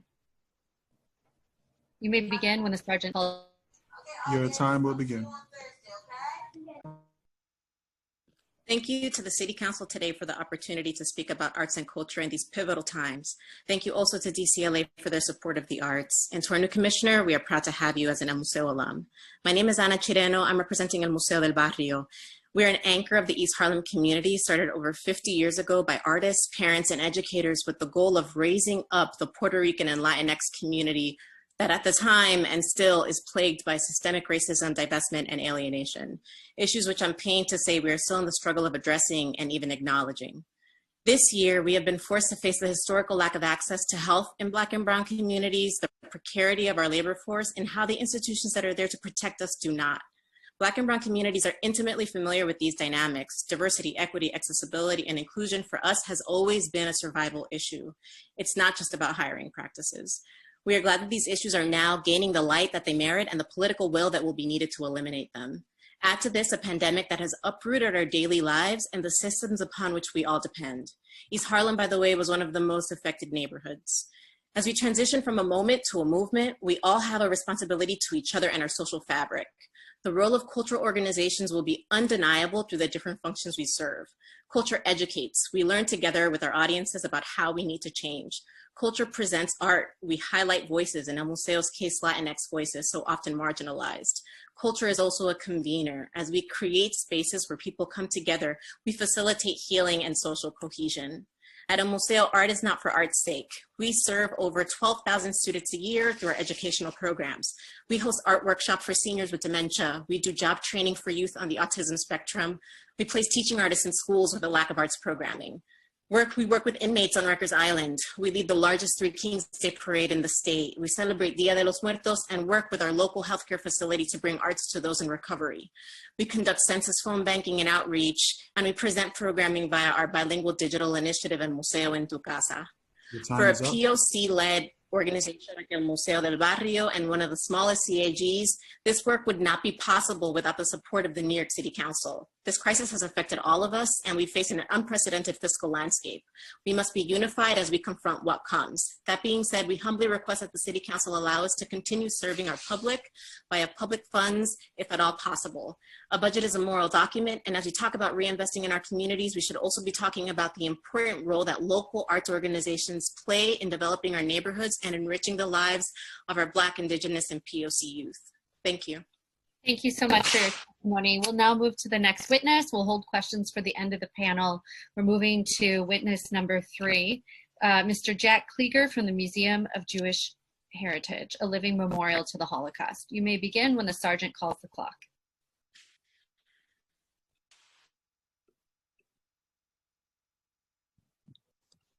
Time starts now. Thank you to Chair Van Bramer and the other members of the council for the opportunity to speak today.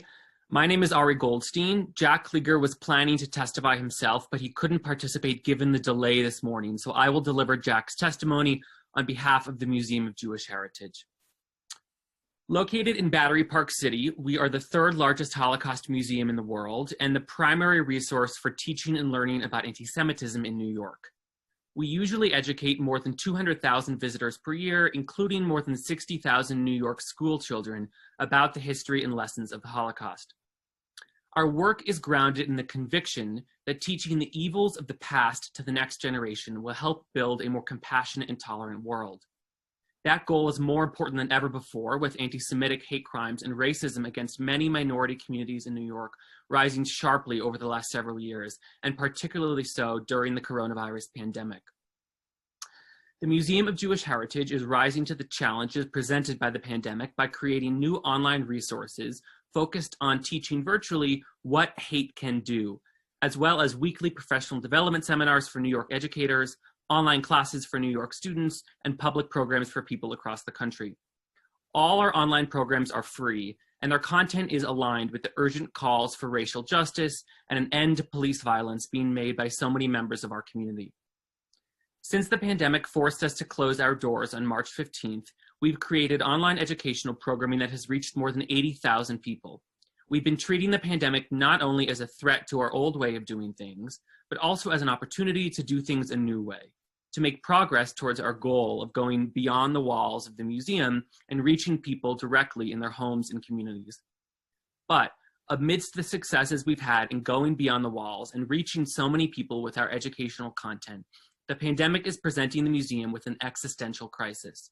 It has reduced all our revenue streams, required us to cancel our in-person events through at least December, and forced us to lay off more than 40% of our staff, including much of our education department. We will do our best to pursue our essential mission as a New York educational and cultural institution over the months ahead, but this work will be extremely challenging with our reduced staff, and even more so if we don't receive funding at expected levels from the city. On behalf of Jack Klieger, I ask the city to prioritize funding for institutions like ours amidst this budget crisis, because educational work to combat anti-Semitism and racism cannot wait until the pandemic is over. Thank you.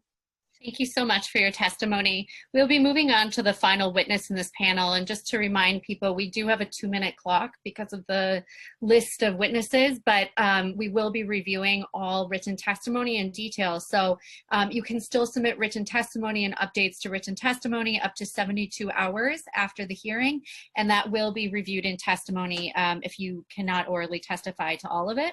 So the last member of this panel is Miss Cheryl Morgan from the New York Historical Society. And then we will be calling the next panel.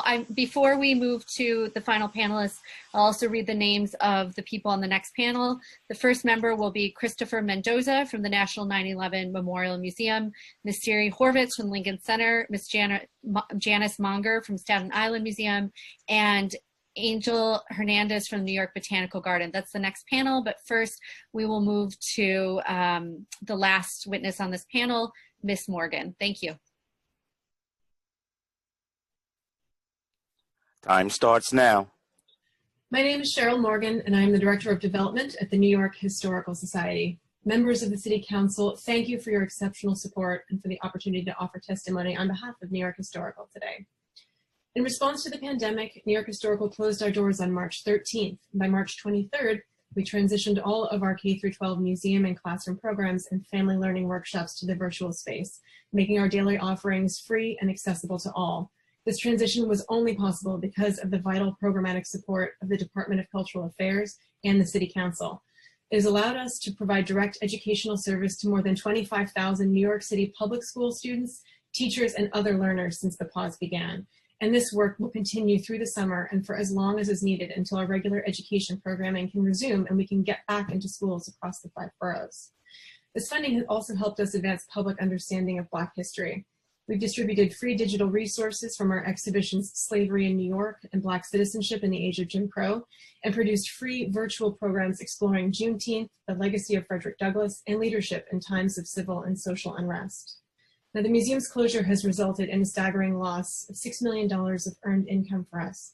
Urgent cost-saving measures and a PPP forgivable loan allowed us to retain staff through mid-July. However, the effect of the income loss in our operating budget has been so severe that we've been forced to implement staff reductions and furloughs across every department starting next month and cut back our exhibition schedule dramatically. But despite these setbacks, we're eager to open our doors and provide the community with a safe space to gather once again, and the historical context to understand the world in which we live. So in mid to late September, we plan to open, mid to late summer, we will open Hope Wanted, New York City Under Quarantine, an open-air exhibition in our transformed courtyard that will document the experiences of diverse New Yorkers across the 5 boroughs during the height of the pandemic. Admission will be free to all New Yorkers. In the months afterwards, we will gradually reopen the rest of our building and increase programmatic opportunities. Time expired. In these uncertain times, we remain grateful for the city's investment in the arts and culture sector through programming and capital support, needed now more than ever. Thank you for your exceptional service and continued commitment. Thank you so much for your testimony. This is the end of the panel. So we will now move to council member questions. Chair Van Bramer. I have no questions. I just want to reiterate my support, obviously, as the majority leader just left to join the budget negotiating team meeting that started probably 8 minutes ago. I am also on the budget negotiating team, and normally we are both in there turning over tables for culture and the arts. But I'm just going to assume that Lori is holding it down, and we will, I know at the council, prioritize this community, and I very much see it as a moral document as well. So just want to thank everyone and keep this flowing, because I know folks have been waiting a long time to testify. Thank you so much, Chair Van Bramer. We'll now move to the next panel. So I'll call the 4 names again before moving to Mr. Mendoza from the National 9/11 Memorial and Museum. So the 4 members of the next panel are Christopher Mendoza from the 9/11 Memorial and Museum, Siri Horvitz from Lincoln Center, Janice Monger, and Angel Hernandez. Mr. Mendoza, you may begin when the sergeant calls the clock. Thank you. Time starts now. Thank you, council members, for the opportunity to testify. My name is Chris Mendoza, Manager of Government Community Affairs at the National 9/11 Memorial Museum. First of all, I just want to say my heart goes out to anyone who's suffered the death of a loved one during this terrible time. It's hard to imagine, but it's been more than 3 months since we closed our site. While we began planning for how COVID might impact us back in January of this year, no one expected that we'd be here today. Our reality is, like many of the cultural sites in New York City, we don't know when we'll be able to open the museum. But we've been very proud of how we've been able to deliver digitally. This includes our moving digital commemoration at the end of rescue recovery operations at Ground Zero on May 30th. However, the 9/11 Memorial Museum has only been open for 6 years. We are a young institution. We have no endowment, and we're not considered a CIG, missing out on valuable financial assistance that the city provides to other members of that group. The fact is, money is going out the door much faster than it's coming in. Museum attendance pre-COVID covered an astonishing 95% of our annual operating budget. Revenue earned by the museum enabled us to keep the memorial free and open to the public. With our closure on March 13th, our business model collapsed. The challenge we face is great. As we anticipate reduced visitation numbers, we have greatly reduced our operating budget, but we're still at a potential $45 million deficit. Leadership has had to make difficult choices that are heartbreaking, including most recently letting 60% of our beloved staff go. No one can predict the future, but we will have to adapt like many others are doing. What won't change, however, is our commitment to continue to honor the memory and sacrifice of those who were killed on 9/11 and on February 26, 1993, and to recognize the service and sacrifice of all who responded as part of the rescue, recovery, and relief operations in the aftermath of 9/11. On July 4th, we take our first step in reopening the Memorial Plaza and reaffirming the role of the 9/11 Memorial as a symbol of hope and resiliency in the face of devastating loss and as an essential component to our city. Thank you. Thank you for your testimony, Mr. Mendoza. The next panelist will be Siri Horvitz from Lincoln Center. Time starts now. Good afternoon, and thank you to Chair Van Bramer, committee members, and to Commissioner Casals and the entire DCLA. My name is Siri Horvitz, and I'm the Director of Government Relations at Lincoln Center for the Performing Arts. I extend my sincere gratitude to the Council and all essential workers for keeping our city safe during this unprecedented time. Before proceeding, I want to reaffirm that Lincoln Center stands against systemic racism and injustice. We're exploring how we can better support calls for equity in the cultural sector, especially across our staff, board, and artists, and we are committed to action against longstanding inequality.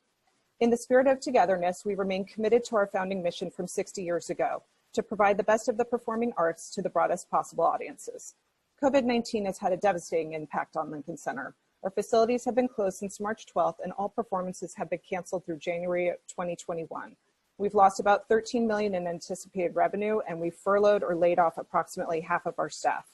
While this has been extraordinarily difficult, we continue to ensure access to Lincoln Center's 11 resident organizations via Lincoln Center at Home, our new digital platform which features such content as performances, arts education, lessons, and more. The Council has been an invaluable partner in communicating the availability of this content in local newsletters, enabling Lincoln Center to continue to engage audiences in all 51 districts. We are transitioning some of our school and community programming for virtual access as well, such as Audition Boot Camp, our extremely successful partnership with the Department of Education, and Lincoln Center Moments, an arts engagement program for individuals with dementia. Beyond our artistic offerings, we are serving the city through partnerships with the Board of Elections to host primary voting and with the U.S. Census Bureau to count all New Yorkers, and we're in discussions to offer our public spaces for food distribution and testing as needed. We have begun planning for the reopening of the public portions of the Lincoln Center campus. When permitted, we intend to host a campus-wide festival dedicated to our essential workers and first responders. We'll partner with neighborhood arts groups and local artists to celebrate the diversity of the city's residents, and we will work with the city's marketing, transportation, and hospitality outlets to help drive hyper-local tourism. The Council's continued support will allow us to continue to focus on bold new ideas that will advance our mission and allow us to engage all audiences in compelling and equitable ways. Thank you again for your continued leadership during this crisis. Thank you so much for your testimony. The next panelist will be Janice Monger from the Staten Island Museum. Time starts now. Hello, thank you for your attention to cultural organizations and the opportunity to speak. I'm Janice Monger, President and CEO of the Staten Island Museum. The Staten Island Museum sparks curiosity and generates meaningful shared experiences through natural science, art, and history to deepen understanding of our environment, ourselves, and each other. The museum is located on the diverse North Shore with about 30% African American and 30% Latino populations. We offer STEAM education programming, serving 13,000 school students annually. More than 50% are Title I students that receive free or reduced cost offerings. The Staten Island Museum closed our doors 1 week after opening Women of the Nation Arise, a major exhibition about intersectional women's suffrage from the 19th Amendment centennial that connects to current issues of civic participation and voting rights. The exhibit is now online and will be outdoors at Snug Harbor this summer for a socially distanced experience. We presented our Earth Day Festival to 2,500 virtual participants, and in July we will hold Moth Night, with downloadable tools for families to unplug and explore night science in their own backyards and outdoor spaces. In spite of this crisis, we are committed to advancing our capital plan of opening an expanded STEAM education center that will highlight biodiversity and Lenape Native American culture. The Staten Island Museum is actively engaged with diversity, equity, and inclusion goals through a comprehensive plan overseen by a standing board committee and a rigorous staff working group. We see equity work as central priority at this time. Building closure has resulted in $250,000 in revenue lost since March. We are eager to reopen the museum's doors safely and responsibly, even with increased costs of COVID-19 protocols. With suggested admission of $8 for adults and discounts for students and seniors, we don't charge the true cost to visitors. New York City's investment helps keep the museum affordable. Please protect city funding for culture that is so vital to all of us that you hear here. I'm expired. And continue to provide a world-class museum experience with accessible admission right in the local community. Thank you. Thank you so much for your testimony. The next witness will be the last witness on this panel, Mr. Angel Hernandez from the New York Botanical Garden. Time starts now.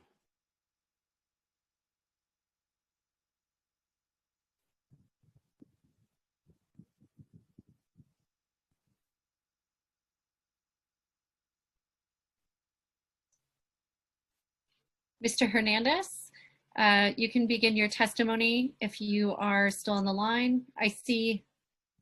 Am I unmuted? Now you're unmuted. We've got you, yes. Okay. You can begin So once I just want the clock. Thank you so much. Sorry about that. Time starts now. Good afternoon, Chairman Van Bramer and members of the committee. My name is Angel Hernandez, and I'm Director of Government Relations for the New York Botanical Garden.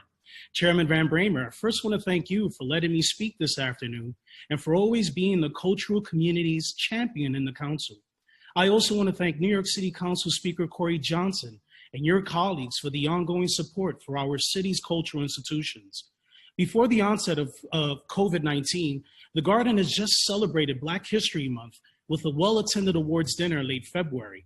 In early March, the momentum for our much-anticipated exhibition, Kusama, Cosmic Nature, began to intensify with plans to offer 100,000 free tickets to local and underserved populations.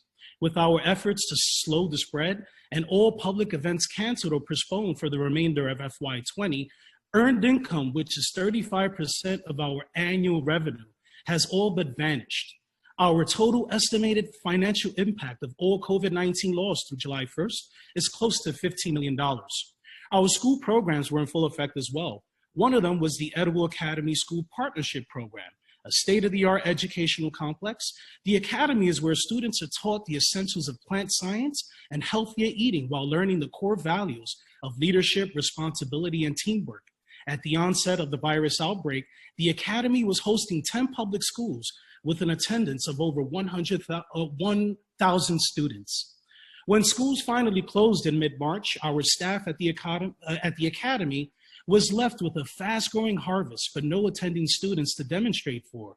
Seeing a growing trend for food distribution, by mid-April, our staff began dropping off multiple pounds of fresh produce to our friends at POTS, part of the solution, Bronx Veterans Hospital, Children's Aid Society, and partnering schools that operate a grab-and-go meal program during the summer. Under the Bronx Green Up program, We are also donating over Time 6,000 expired. seedling plants to community gardens throughout the borough. This will help those gardens become food hubs for local pantries and the community. As we plan to continue our multi-layered approach to address food insecurity in neighboring communities through the crisis, we wholeheartedly ask the City Council to hold the line on additional cuts to DCLA. Thank you. Thank you, Mr. Hernandez. I'm going to, we'll move back to Chair Van Bramer. This is the end of the panel. We do not have other council member questions. Great. Thank you very much to all of you. And I know a lot of the cultural organizations have been engaged in recovery work and work to help those who are food insecure in this horrific moment in our lives. So I want to thank all of you for everything that you continue to do, and once again, we are watching the budget like good budget hawks that we are. So thank you very much. Thank you so much. We'll now move to the next panel. So I'll call out the 4 names of the panelists before we move to the first panelist. The first is Heather Lubov from City Parks Foundation and Summer Stage. The next is Cindy Lawrence from the National Museum of Mathematics, followed by Eileen Fuchs from Snug Harbor Cultural Center and Botanic Garden, followed by Carol Oaks, excuse my pronunciation, at the 52nd Street Project. So we'll begin with the first panelist, Heather Lubov. You may begin when the sergeant calls the clock. Thank you. Time starts now. Thank you, Chairman Van Bramer. I'm Heather Lubov, Executive Director of City Parks Foundation. We present Capital One City Parks Foundation Summer Stage, New York's largest free outdoor performing arts festival, which usually takes place in 18 neighborhood parks across the city, hosting nearly 100 performances each year for 200,000 plus audiences. We also co-manage the Swedish Cottage Marionette Theater and the Traveling Puppet Mobile. We present art in parks to foster community in these democratic spaces, and our festival lineups celebrate and reflect our city's diversity. Last year, more than 2/3 of our artists were people of color and were evenly balanced by gender. As Nina Simone said, it's an artist's duty to reflect the times. On June 12th, we launched our digital festival, Summer Stage Anywhere, to bring performances to New Yorkers at home and continue to give a platform to artists' voices that reflect our times. We opened with a program featuring readings from Howard Zinn's Voices of a People's History. We followed up with a Pride celebration in partnership with the Latin Alternative Music Conference. And last Friday, we presented a day-long Juneteenth commemoration and dance. This week, we'll present global music star and UNICEF Ambassador Angelique Kidjo. And our festival will continue throughout the summer. Few experiences match watching a live performance with an audience as a community. Although we have lost close to 60% of our revenue this year, we are ready to reopen live outdoor concerts at Summer Stage in Central Park and to partner with other cultural institutions to use our outdoor expertise to bring live performance back to New Yorkers safely. As you know, parks have remained open because it is safe to be outdoors, so we have prepared extensive safety protocols and can set up our mobile stage in just a day. We also hope the Puppet Mobile will be able to present small performances in neighborhood parks around the city. In the meantime, Erica Elliott, our Executive Artistic Director, is proud to support the city's reopening as a member of the Mayor's Arts, Culture, and Tourism Advisory. Time expired. And will curate a collection through the Mayor's Office of Media and Entertainment. Thank you for your time and attention. Thank you so much for your testimony. We'll move to the next panelist, Cindy Lawrence from the National Museum of Mathematics. Time starts now. Good afternoon, Chair Van Bramer and members of the Council. My name is Cindy Lawrence. I'm the Executive Director and CEO of the National Museum of Mathematics, also known as MoMath. MoMath is the only math museum in North America, and its mission to enhance public understanding of math takes on an even greater significance in today's environment, since competency in math can impact success in all aspects of a student's life. Prior to the pandemic, MoMath hosted school trips every school day, many of which were free to Title I schools. Students explored dynamic exhibits and participated in interactive group sessions. The museum also offered a robust schedule of free community programming, including Family Fridays for families of all ages and Math Encounters, the flagship series that launched the museum. MoMath ceased in-person programming on March 13th. While closing the museum had a profound impact on operations, the museum was resilient, quickly pivoting to online programming. In fact, the museum's first online field trip occurred the same day as its last in-person field trip. Since that time, approximately 25,000 participants have participated in more than 700 online programs, many of which were free. After one such free program, a teacher emailed us to say, "You truly helped make education come alive for students who normally would not get such an experience." While we can't wait to welcome visitors back to MoMath, we're thrilled to continue to provide free online programming for New York City students and families. With limited opportunities for youth this summer, it is vital that we keep the city's youth engaged. MoMath is uniquely suited to address issues of both youth engagement and academic challenges.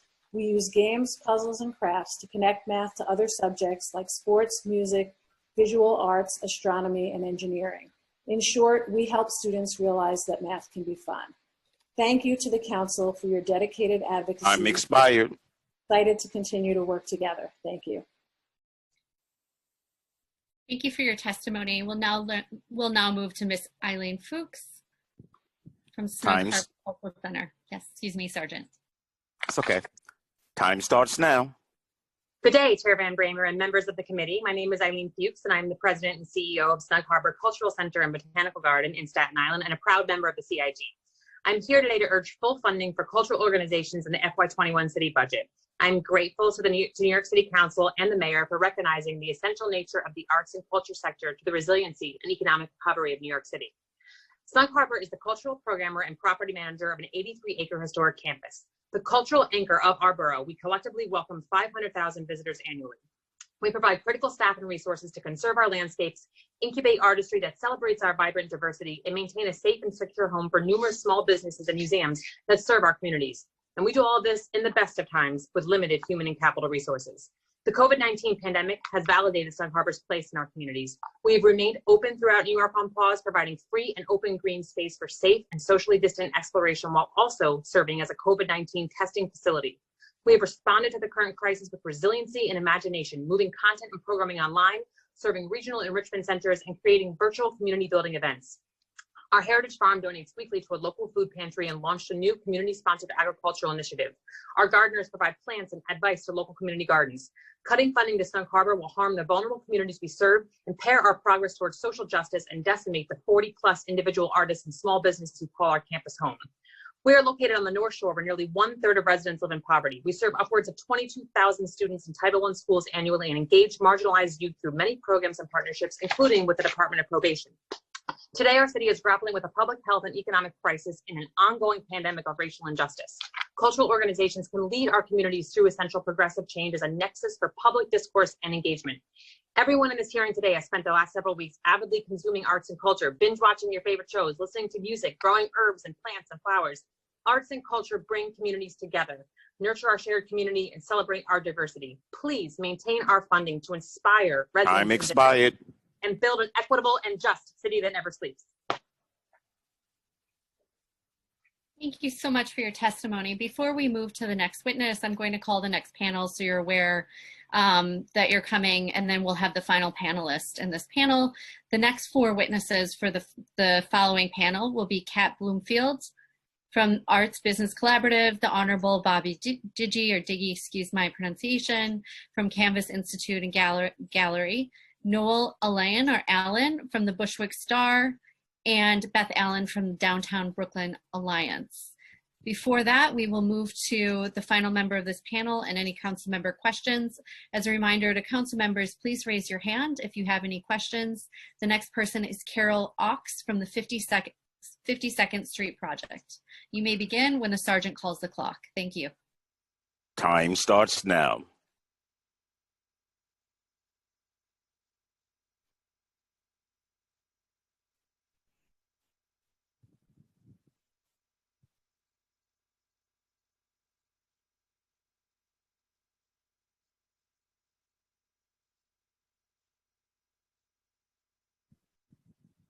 Can we confirm that Ms. Ox is on the line?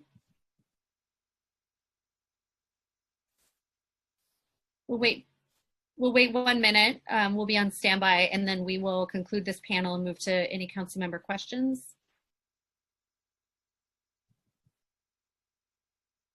Ms. Ox, if you're on and cannot speak, if you can message us or let us know. Okay. We'll move to the next panelist. We'll move to the next, panel. Before that, we can take council member questions and we can come back to Ms. Ox. Chair Van Bramer, this concludes this panel. Okay, so we'll move to the next panel. Those individuals are Kat Bloomfield from Arts Business Collaborative, the Honorable Bobby Diggy from Canvas Institute and Gallery, Noel Elaine from the Bushwick Star, and Beth Allen from Downtown Brooklyn Alliance. Ms. Bloomfield, you may begin when the sergeant calls the clock. Time starts now. Thank you for taking the time to be here today. Today I present an urgent plea to the DCLA on behalf of POC, People of Color, led arts organizations and artists throughout New York City. My name is Kat Bloomfield and I am CEO of Arts Business Collaborative, ABC, a nonprofit organization dedicated to improving the quality of life for communities and artists of color. I have been living in Queens, New York for 8 years and currently rent a space in the Living Artists Organization in Woodside, Queens, which is in District 26. We are also a participant of the Culture at 3 Calls, representing very small POC-led and serving arts organizations. I created ABC because I want to see more people of color, especially women of color, succeed in the creative economy and greater workforce. ABC combats the subtle structures in place that prevent communities and artists of color from surviving and thriving by providing technical assistance, entrepreneurship support, research, community organizing, and fiscal sponsorship. We are fiscal sponsors of groups such as the Oka Project, For the Girls, and Black Trans Femmes in the Arts, 3 groups at the forefront of serving Black transgender communities. Due to COVID-19, many POC-led small businesses and nonprofit organizations saw the revenues decimated, especially as a large portion of revenue comes from commissions, classes, and space rentals. With the help of the Howard Gilman Foundation, Dance NYC, and the Hillman Family Foundations, we were able to step in to serve over 100 POC-led organizations, individual artists, and creative economy small business owners throughout NYC. We have called upon foundation program officers to modify their emergency funding procedures, provided nearly 400 hours of one-on-one grant writing and strategy sessions, office hours, and workshops, collected and analyzed data around POC-led small businesses and nonprofits, and reached out to independent artists and activists to help track their impact on and access for communities of color. However, we need the City Council and the Department of Cultural Affairs to fiscally recognize the contributions of artists of color to the cultural fabric of this city. White-led, governed, and staffed organizations receive the Time expired. of discretionary CII and CASA funds. Discretionary funds are given to community arts organizations at the recommendation of NYC public school principals, the majority of whom, 85%, are white, despite having 83% POC student body. We call upon the City Council to mandate that nonprofits seeking DCLA funds must have at least 1/3 of their nonprofit's board of directors be people of color, such that the communities of color served in nonprofit programs are proportionally represented and have a say in the governance of the organizations meant to serve them. Although the DCLA already requires 1/3 of executive boards to be POC, there's a stipulation that allows for organizations to only have a plan to instate POC, allowing for POC to continuously be excluded from senior leadership positions. Finally, we call for culturally competent capacity building support for POC-led groups applying for government funds.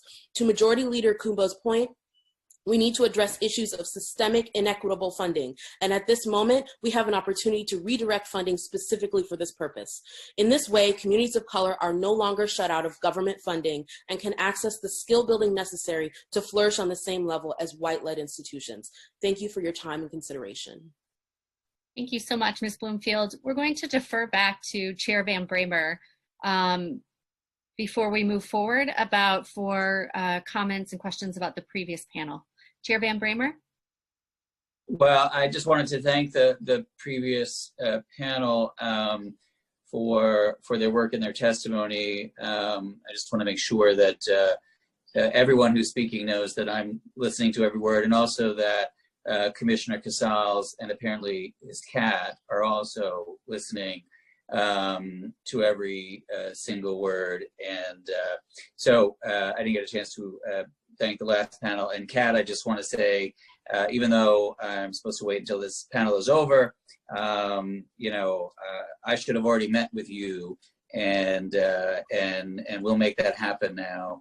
I was just talking to my staff, saying, how have I not met with Kat already? And I know they have had some conversations with you, but we'll make sure that we right that wrong and see how we can better support you.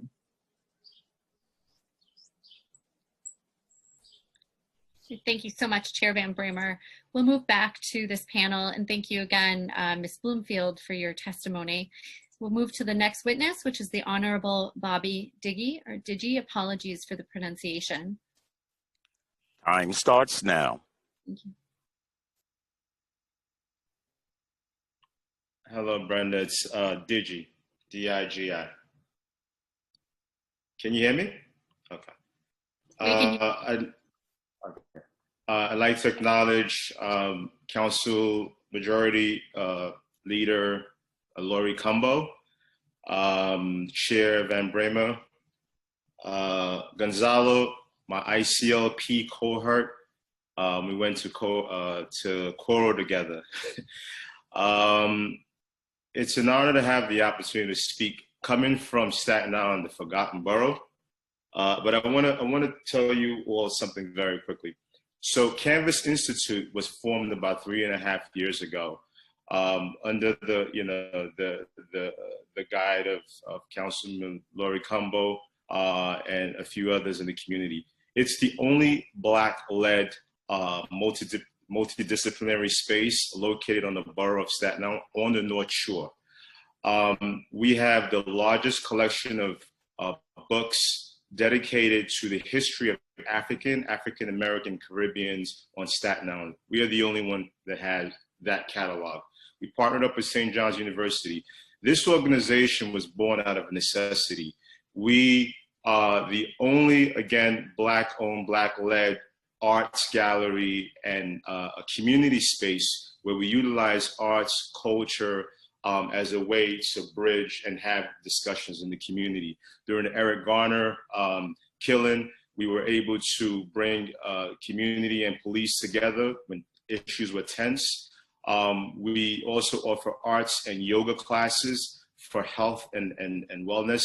As you know, in the Black and Brown communities, as the COVID-19 has showed, that the inequities and the disparities this is where the work needs to be done. You all know I'm excited. You all know the stats.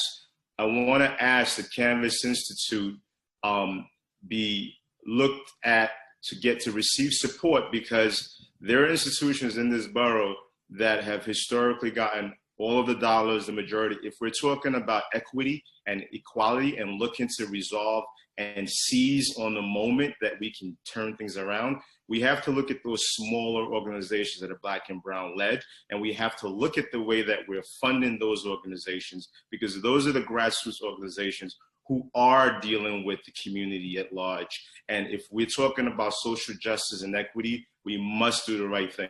We also should look at the larger institutions that are white-led and see how are you working in partnership and in unison with the smaller organizations. And again, Staten Island, the Forgotten Borough. Let's look at how the work is being done here. I've heard many other organizations say that they're 5-borough. If you have not met or dealt with Canvas Institute, you need to rethink that 5-borough label that you're utilizing, because everyone knows that Staten Island is often left out of citywide initiatives and funding. It's all there, so I don't want to echo too much. Thank you for the time. And thank you, Chairman Van Bramer. I look forward to meeting you as well, or reconnecting rather. Thank you so much for your testimony. The next witness is Noel Elaine from the Time Bush. starts. Thank you, dear council members and Chairman Van Bramer and Commissioner Casals. I'm the founding artistic director of the Obie Award-winning Bushwick Star Theater in Bushwick, Brooklyn, an organization that draws thousands of people year-round into our neighborhood through our productions, provides after-school and summer workshops for our youth, as well as summer classes for our senior community and 2 of our local senior centers. I'm also speaking to you as an ordinary New Yorker who's a resident of Ridgewood, Queens. Today, I'm taking this time to urge you to prioritize and maintain funding for the Coalition of Theaters of Color in the FY21 New York City budget. Locally, our theater is blocks away from Make the Road by Walking, whose programming has for decades helped educate and uplift Brooklyn youth. They are a singular organization in North Brooklyn that provides young people of all ages with the skills to be powerful agents of change in their community and in the world. At the Star, we have recently partnered with National Black Theater to produce an award-winning production of Jillian Walker's Skinfolk, an American show. Our partnership with NBT was instrumental to the success of that production. As we continue to reel from the effects of COVID-19 and this crisis, I understand the very real and unprecedented budgetary challenges facing New York City.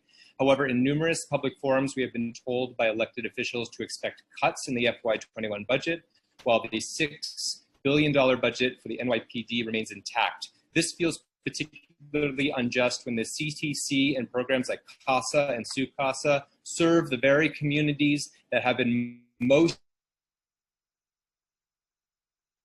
people who face systemic injustice and violence at the hands of the overfunded NYPD. Please do not put this money into the policing of communities of color. Put this money into those communities, into the organizations that help tie communities together, into places that promote positivity, healing, communication, and love. Budgets tell a story. They tell a story of our values. This is not just a call for funding. This is a call for expired. Justice. The funding and the sustained funding of CASA and SUCASA and the CTC is a direct and just investment in the social fabric of our city. Thank you very much. Thank you so much for your testimony. We will have one more panelist before we move to Chair Van Bramer and council member questions. I'm going to read the members of the next panel now, so just for awareness before we move to the final panelist. The next panel will be Takesha Dozier, again, apologies for any mispronunciation, from the Bronx Children's Museum, Deidre Harrington from the Movement Theater Company, and Yan from Lewis Latimer House Museum. So now to move to the final panelist on this panel, Ms. Beth Allen from the Downtown Brooklyn Arts Alliance. Ms. Allen, you may begin when the sergeant calls the clock. Thank you. Time starts now. Thank you, Chairman Van Bramer, Commissioner Casals, and members of the committee for the opportunity to present testimony. My name is Beth Allen, and I'm Executive Director of the Downtown Brooklyn Arts Alliance, or as we call it, DBAA. DBAA is a small service organization that brings together a network of over 50 arts and cultural nonprofits in downtown Brooklyn and the adjacent areas. Excuse me. We provide peer support, networking opportunities, and a voice in local community issues.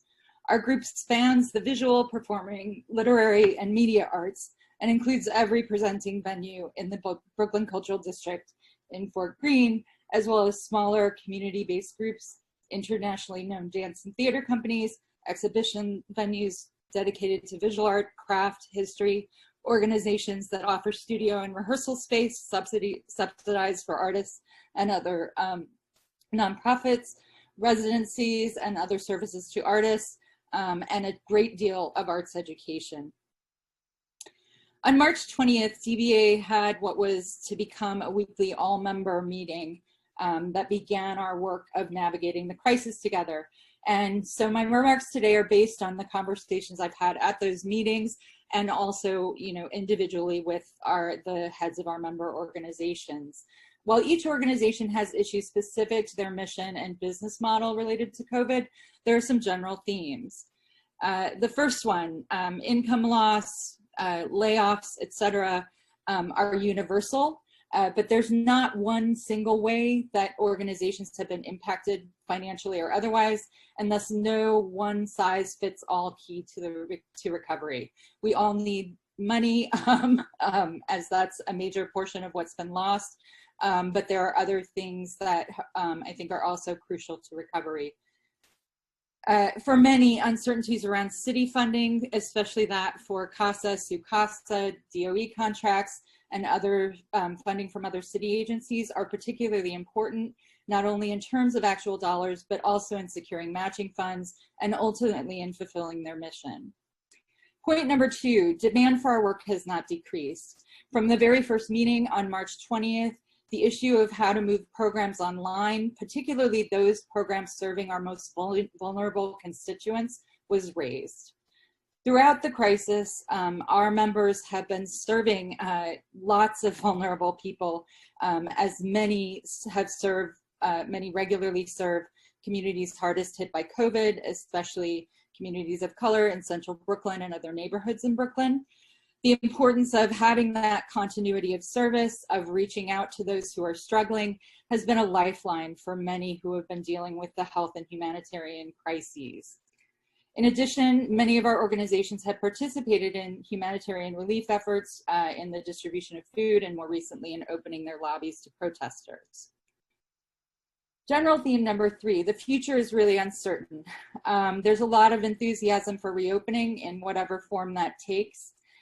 Safety is a top concern, as are increased costs for staffing, staff training, PPE, and enhanced sanitation protocols.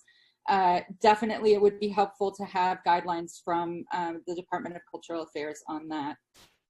There's also a need for investment in online programming, as we expect a lot of that will continue for the foreseeable future and maybe forever. That is a need. The fourth and last point I wish to make is something that as our organizations have been serving vulnerable communities throughout the crisis and continue to do so, all plans for recovery, all investment in recovery must prioritize equity. While the demographics of audience served and represented by our total membership varies widely, our cohort includes prominent organizations devoted to presenting and supporting work by Black artists, including Mokada, 651 Arts, Act Now Foundation, BRIC, Girl Be Heard, Restoration Art, Urban Bushwomen, Vibe Theater Experience, and I'm sure I'm missing a few, but also many that are serving communities of colors and have long histories of working with other partner organizations, schools, after-school programs, et cetera, in neighborhoods that are either majority Black or otherwise consist of low-income and other people of color. We have long been aware that there's been underinvestment in Black organizations in our cohort, and more generally in a lack of investment or an underinvestment in Black artistic excellence and in programming that primarily serves Black and Brown audience. I am, cautiously hopeful that the attention being brought to this issue now through the Black Lives Matter movement will result in real change. And while we know the city is but one of the many agents of this change, it has an important role to play. And I wanted to offer our services in working with you on helping to make that change. Thank you so much for your testimony. I will move to Chair Van Bramer. Thank you. And first of all, I don't know if Mr. Digi is still with us. But I heard every word he said about Staten Island being the forgotten borough, and we do not want anyone to feel that, and look forward to reconnecting as well. And Noel,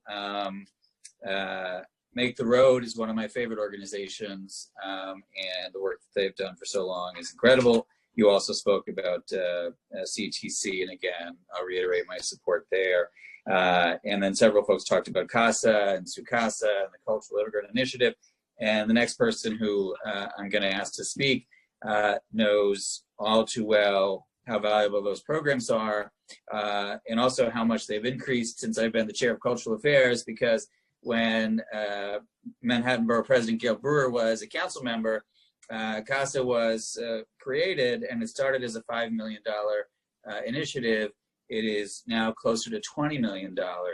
And I am extremely proud of that as Cultural Affairs Chair, that we've made that investment and increased that program.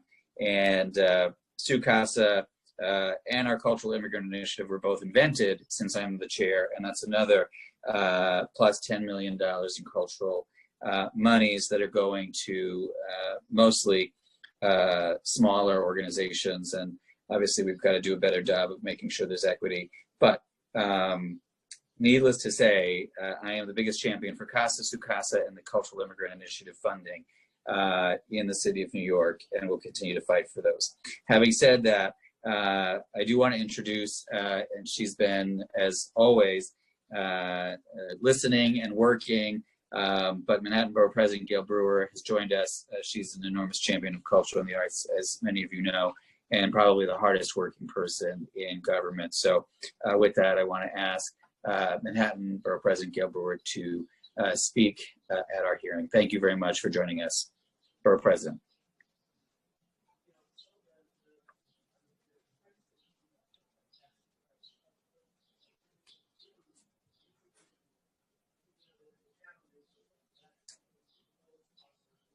Are we hearing the Borough President? We are not hearing the Borough President. We're on standby. She was just here, so we think something happened. I see her talking.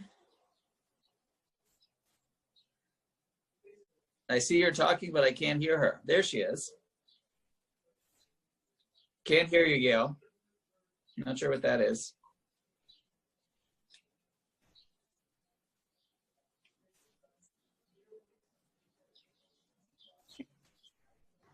Can you hear me now? Yes, we can. Oh, okay. That's my fault. I'm sorry. All right. So I apologize. I am Gail Brewer. I am the Manhattan Borough President, and I want to thank both the chair, Van Bremer, and also the commissioner, because recently we've been focused on uptown arts organizations, and both of them have spoken at these really phenomenal discussions, and the discussion is really appreciated. I'm just going to summarize a testimony that we're sending in. Last year, I worked with the Independent Budget Office on the role of the arts in New York, and it's no surprise to you the importance. It is concentrated in Manhattan. I know other boroughs don't like to hear that, but employment measured by jobs and the share of total wages is paid. 2017, almost 81% of the arts and cultural sector jobs and 88% of the wages were located in Manhattan. And from 2014 to 2017, employment at the city's art and cultural establishments grew at an average rate of 2.7%, exceeding citywide employment over the same period. That only grew at 2.3%. Wages grew faster than employment. And the reason I mention this is I don't need to tell you that arts are employment and economic development in the city of New York. I really love your Casa and your Su Casa, and I appreciate that you really improved them. Some years ago, we had our aging summer forum, and we focused on the arts, and it was absolutely our most productive. So as I indicated, we have been focusing on the uptown arts groups. There are hundreds of them. We've had 4 virtual town halls sponsored by, as you know, the Greater Harlem Chamber of Commerce, the Harlem Arts Organizations, Northern Manhattan Arts Organizations, and all the uptown community boards. And the reason I mention that is that coming together during this awful pandemic has made the difference in terms of sometimes survival or not. Just getting ideas from other organizations has been phenomenal, something to remember for the future. These organizations have been doing online and virtual and doing a great job, but there's not a lot of money in that. So I want to make sure we all know the importance of these small organizations in the communities of color, as well as the SIGs. Second thing I want to say in terms of the community of colors, and you heard this earlier, is the importance of the theaters of color, known as the Coalition of Theaters of Color. I know it's an initiative. I was there when it was started. Now there are 42 members. It is incredibly important to keep that initiative going. Now, something that didn't come up so far are the murals. I have been to every mural in Manhattan, or at least I have tried, on the plywood. And we're going to try to save them, and then in the end, have an exhibit. But we do need to focus on this public art, and it's something that needs to be, I think, as time goes on with Black Lives Matter and other challenges, needs to be more part of our public discourse. So art can be creative, it can be healing, but it has to foster economic development. In fact, NYC and Company, the tourism agency, is actually bringing people, tourists from around the world, just to see our murals as part of this pandemic. And when I say pandemic, there's an S on that. So I don't want to spend a lot of time except to say, in addition to the SIGs and the theaters of color and the to CASA and the CASA programs and keeping the agency going, arts education is not doing well in the mayor's budget. And I can say that in addition to the, the many discussions in the classroom, if you don't have art as part of that discussion, you're not going to be able to involve in a meaningful way the young people. Arts education cannot be cut. It's our future audience, and it's obviously the young people who can express themselves sometimes no other way. So this is a really important hearing. I thank all the council members, particularly the chair, and I look forward to trying to figure out in this very challenging world how we can make sure these arts organizations survive not just the next few months, but into the future. Thank you very much.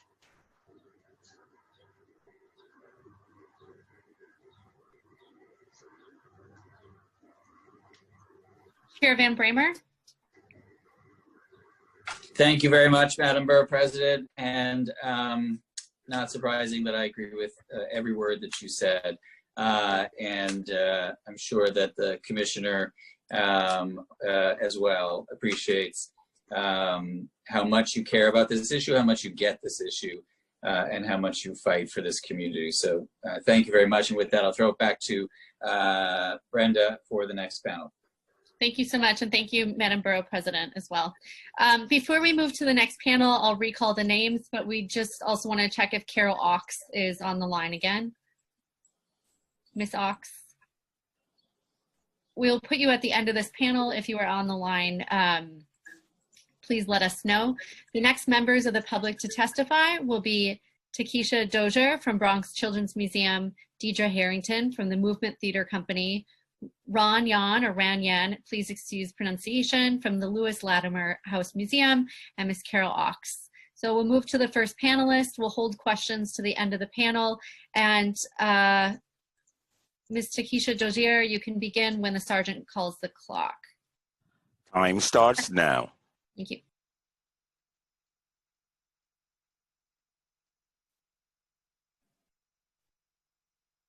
Sorry. Good afternoon. I pray that you are all safe and healthy at this time. My name is Takesha Dozier, Bronx resident, parent, and community liaison for the Bronx Children's Museum.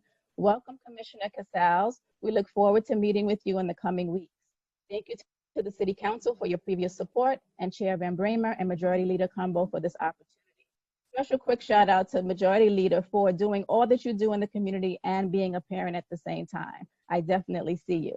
Because those of you who spoke so eloquently before me did, I would like to share with you a short update and to ask that you support our FY21 request for program and capital money to ensure we can continue our reason for being, which is to be accessible to all.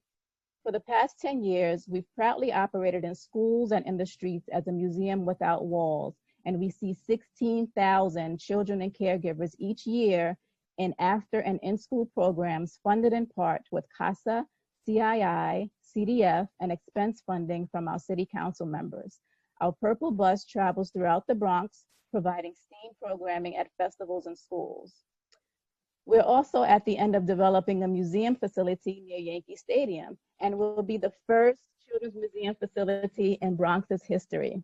In response to the COVID-19 pandemic and guided by community survey results, the museum developed 3 kinds of online programming: short online activities and educational content, tailored virtual museum visits for teachers and activity sheets, online programming on BronxNet for children who did not have access to tablets.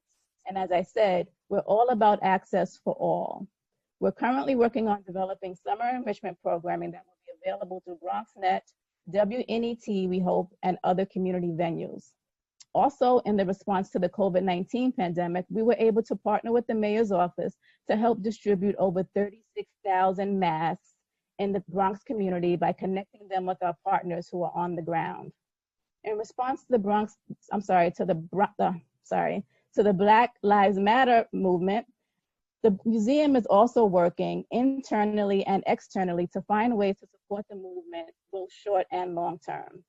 Please note that the Bronx Children's Museum is not a CIG and does not receive any operational support from the city. Once we open in late 2021, we will charge a very nominal fee.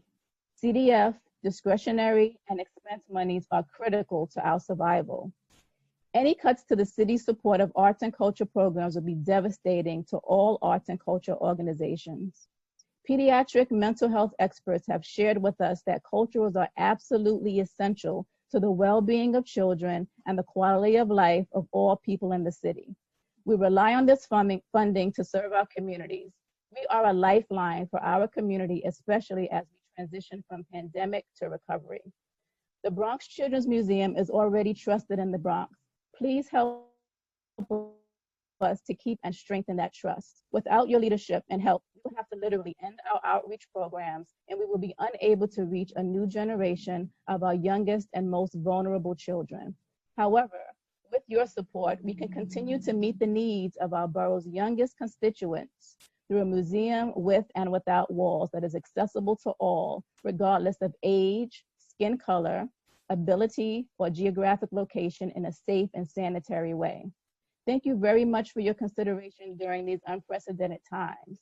Arts and culture are economically fragile and are united in asking that the City Council keep culture whole, including DCLA and initiative funding. We see you. Please see the Bronx children. Thank you.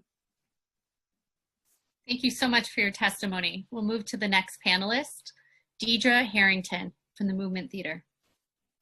Time starts now. Good afternoon. I'm Deidre Harrington from the Movement Theater Company and a board member of the Alliance of Resident Theaters New York, speaking for Jenny Lalutis, who has a family emergency. Art New York serves and represents 420 of New York City's nonprofit theaters. It has been humbling to listen to the previous speakers, and thank you so much for this hearing. At Art New York, we dare to dream of a theatrical community in a city that centers access, equity, and justice. We empower our members to make the best decisions for their unique companies through classes, grants, cash flow loans, consultancies, and affordable space. Since the city went on pause, Art New York shut down our affordable spaces, 2 theaters, 8 rehearsal studios, and 40 shared offices. Each month we lose $200,000 in earned revenue from these spaces. But like the theaters we represent, Art New York has not stopped. We've moved all of our programming online and saw our attendance grow by over 30%. We are responding to the immediate needs of the field through a number of programs, including workshops on how to make online programming accessible for people with disabilities, and microgrants to help companies execute that programming. Continuing our grant-making programs, awarding over $120,000 since March to more than 50 small theaters. Caring for our spaces so they are ready when we can reopen, while providing restrooms, water, and charging stations for protesters. And providing spaces for Black, non-Black, POC, and white members of our theater community to receive tools for healing and allyship as we reel from the numerous racial incidents and violence against Black Americans. All over NYC, from Sunset Park to Flushing, from Bed-Stuy to the South Bronx to Lower Manhattan, DCLA-funded theaters have not closed and are engaging with their artists and communities in imaginative, exciting new ways, making masks, hosting online play readings, Zoom dance parties, and phone sing-alongs for seniors. They're putting artists and activists at the center of neighborhood discussions and actions around public health and racial justice. Our theaters are responding swiftly to the needs of their community, all while balancing income insecurity. This work would not be possible without the support of the City of New York, and I urge you to hold the NYC Department of Cultural Affairs budget harmless. The DCLA supports theaters that tell important stories, stories set in a car factory in Detroit, on the Korean island of Manje, and a kitchen table that spans generations. The work seen on New York stages awakens our humanity. It allows us to see each other in all of our complexity and beauty, and at its best, inspires us to change for the better and connect. As we continue to move through this public health crisis and pause public gatherings, theater will be essential in the healing and processing of the trauma we are all experiencing. Please hold cultural funding harmless so we can continue to provide spiritual help to New Yorkers during this crisis and beyond. No civilization has existed without its culture. Why should we? Thank you so much. Thank you so much for your testimony.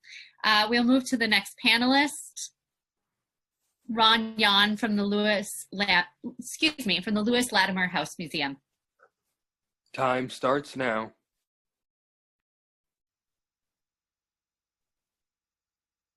Thank you for this opportunity to testify. My name is Ran Yan. I'm the Executive Director of Louis Latimer House Museum. As the historic home of Black inventor Louis Latimer, we serve majority communities of color in Queens and across New York City who are among the hardest hit by coronavirus. Although the site is currently closed, Latimer House never stopped addressing racial justice through the cultural lens and providing equitable STEAM education. We recently hosted a virtual tour of the exhibition, Recent Revolution, Homeland, exploring the systemic practice of family separation with in-depth, timely, live conversations. Because families need remote learning resources, we launched the weekly bilingual Tinker Lab at Home newsletter, teaching STEAM using easily found household materials.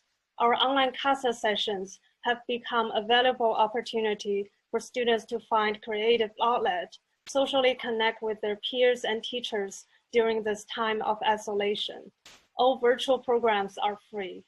With the nationwide conversation on racial justice, it is even more important now to support grassroots cultural organizations by and for people of color, such as Latimer House. By focusing on the historically underrepresented groups, the CASA, Cultural Immigrant Initiative, and the DCLA initiatives, such as the Language Access Fund, take the critical first steps of addressing equity in culture. Losing them would be detrimental to the progress we have made as a city. Equity and access are not the extra toppings. They are at the core of our work. The communities of color we serve need more support now, not less. We ask you to restore funding for CASA, Cultural Immigrant Initiative, and the DCLA initiatives, so community-based cultural hubs like Latimer House can continue to collaborate with the city to invest in those demographics most affected by COVID-19. Thank you. Thank you so much for your testimony. Before moving on, we just want to check one more time if Carol Ox is logged in. Okay, we'll move forward. Chair Van Bramer, before we move to the next panel. Thank you very much to the Bronx Children's Museum. I know you have a great deal of supporters in your delegation who talk about you all the time, and appreciate the work you continue to do, and the expansion of the SIGs would be a great thing in so many places. And Art New York, please send my love to Ginny, and one of my favorite people. And Latimer House, you know, as a Queens kid who used to work for the Queens Public Library, you know, we've learned a lot about Mr. Latimer and his family. One of his descendants used to be on the board of the Queens Public Library while I worked there. So great appreciation for you telling the story of Mr. Latimer, which very few people, too few people know and understand. So with that, thank you to this panel, and Brenda will call the next one. Thank you, Chair Van Bramer, and thank you, panelists, for your testimony. The next three panelists are Gavin Trinidad, Heather Arnson, and Maroni Paponides. Apologies for any pronunciation. Gavin Trinidad, you are the next witness. When the sergeant calls the clock, you may begin. Time starts now.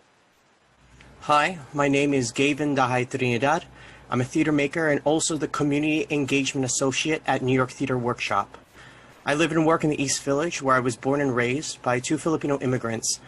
I am urging you to prioritize and maintain funding for the Coalition of Theaters of Color in the FY21 New York City budget. I've worked for a handful of theaters who are part of this large BIPOC coalition: Mayi Theater Company, the Negro Ensemble Company, and Yancy Repertory Theater. They have given me internships, my first job opportunities, and some of the earliest memories of seeing people who look like me on stage. Without these companies, I wouldn't know my self-worth in artistry as a brown queer man. I grew up in New York City during a time when the educational system instructed my mother to stop talking to me in our native tongue because they would confuse me, and that I wouldn't learn English properly. It was through my accidental findings of these companies that helped me expand and grow and relearn languages and cultures that were stolen from me. To approve massive and devastating cuts to the funding of the arts, particularly to companies of color, supports the white supremacy in the American arts by again devaluing the languages, cultures, and the histories of people of color. I understand the financial devastation that COVID has wrought, but if the city wants to help provide healing and action for Black, Brown, Indigenous, Asian, POC, queer immigrant families, we need to support our artists and not give that money to the police. Right now, we are imagining how to engage New Yorkers to envision better lives in a post-quarantine world. The arts cultural programs are essential in doing so, as many of these companies have not just become essential cultural hubs, but also places of social and civic engagement. I'm afraid if we cut more of their funding, many cultural institutions of color will not exist by the end of this coming fiscal year. When they are gone, you will see many BIPOC and queer communities even more disenfranchised in this city, while the police department is unscathed by the fiscal planning. I hope my words and the protests of the people on the streets have given you thought on how your decision to help support these art institutions can ensure generations of New Yorkers of color to have their voices affirmed and not again stolen or erased. Thank you very much for your time. Thank you so much for your testimony. We're going to move to the next panelist, Ms. Heather Arnson. Time starts now.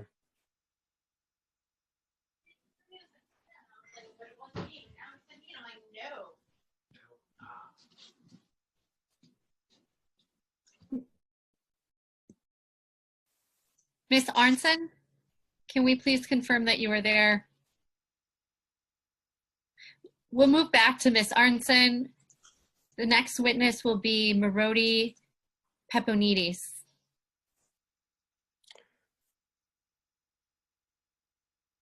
And time starts now. Thank you. Hello, my name is Maroti Peponides, and I am a cultural worker and arts leader in Manhattan and Brooklyn. I co-lead two organizations that live at the intersection of the arts and civic engagement. I'm the co-founder of Radical Evolution, a multi-ethnic performance collective that unearths the little-known histories of people of color and immigrant communities and celebrates their contributions to this nation. And I'm also one of the directors of Soho Rep, a critically acclaimed off-Broadway theater known for socially engaged work that pushes artistic boundaries. I would like to use this time today to urge you to prioritize and maintain funding for the Coalition of Theaters of Color in the FY21 New York City budget. The 42 BIPOC-led organizations that make up the CTC produce extraordinary and impactful plays, employ tens of thousands of people, and nurture the careers of some of the greatest talent in this city. Speaking personally, I've participated in a wonderful residency at Pregones Theater in the Bronx, seen many impactful theater works at the National Black Theater in Harlem, and have enjoyed visits to the Billie Holiday Theater in Brooklyn, among many other incredible organizations that are part of this coalition. Since the COVID-19 crisis began, in numerous public forums, arts and culture workers have been told by multiple city officials to expect cuts in the FY21 budget. These same elected officials have repeatedly and explicitly cited the need to maintain the NYPD budget as a reason that arts organizations should expect and accept these funding cuts. The Coalition of Theaters of Color have been historically underfunded and are particularly vulnerable now. And I understand the very real and unprecedented budgetary challenges, but I urge the council as well as the mayor's office to prioritize funding to these historically underfunded theaters who are going to be a crucial part of the recovery of this city and of their communities who've been disproportionately impacted. Budgets tell the story of our values, and this is not just a call for funding, this is a call for justice. We've been grateful to those of you who have been steadfast and vocal advocates for the Coalition of Theaters of Color for many years, and we ask you to please stand strong now and call upon your colleagues to maintain this funding. Thank you very much. Thank you so much. We are adding one more person to this panel, and then we will check with Ms. Heather Arnson again before moving on to the next panel. Liz Olson is being added to this panel. Ms. Olson, are you available? Yes, I am. Okay, thank you. When the sergeant calls the clock, if you can please begin. Time starts now. Hi, my name is Liz Olson, and I'm the general manager at the New School for the Performing Arts in their drama program. And I wanted to speak today because we're training students who are going to be the next generation of leaders in these cultural institutions in New York. I know I myself have worked at cultural institutions across the city and have been a patron at cultural institutions for the better part of the last 3 decades. The arts really are the center of New York City culture, and particularly at this moment, the BIPOC cultural institutions really need the support of your committee. I'm sorry, I'm just eating when you called me. Now more than ever, we need to support funding for the arts. It is the engine of our economy. It is the center of our culture as a city. And without the arts, we won't have a recovery, we won't have a city to come back to. So I really urge the committee to support as much arts funding as possible, knowing that we're in this devastating budgetary moment, but rather than funding policing of our communities, we need to fund the centering of our communities in these artistic institutions, particularly those that support people of color. So if we can push for as much funding for them as possible, I would greatly appreciate it. Thank you for your testimony. Before we move to the chair and then the next panel, if we can just check if Ms. Arnson, Heather Arnson.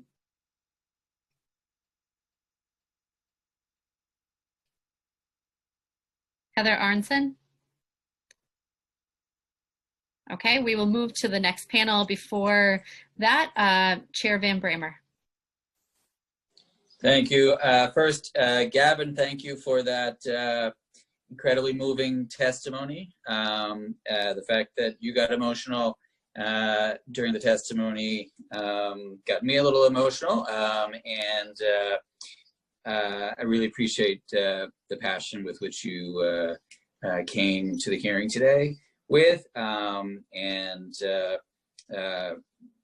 we are thrilled. I am thrilled to represent one of the largest Filipino communities in Woodside, Queens, and we just celebrated Little Manila last week. And in fact, I announced we're going to be renaming a street Little Manila. So thank you for sharing your experience, and also being a queer man myself. I appreciate where you're coming from. To some of the substance of what you were talking about, but also Merope, I've said it a million times in this hearing, I'll keep saying, as one of the first council members to come out and say that we should cut the NYPD's budget by at least $1 billion more if we can get there. And I desperately want to protect funding to culture and the arts. Coalition of Theaters of Color have come here today in force, and I appreciate that advocacy and support it. And obviously, I'm going to do everything I can to make sure that we achieve some budget justice here. So to all of you, I understand it's more than just about numbers; it's about justice. So with that, you know, I'm fighting on behalf of the very things that so many of you have come here to talk about. So with that, I'll ask Brenda to call the next panel. Thank you so much, Chair Van Bramer.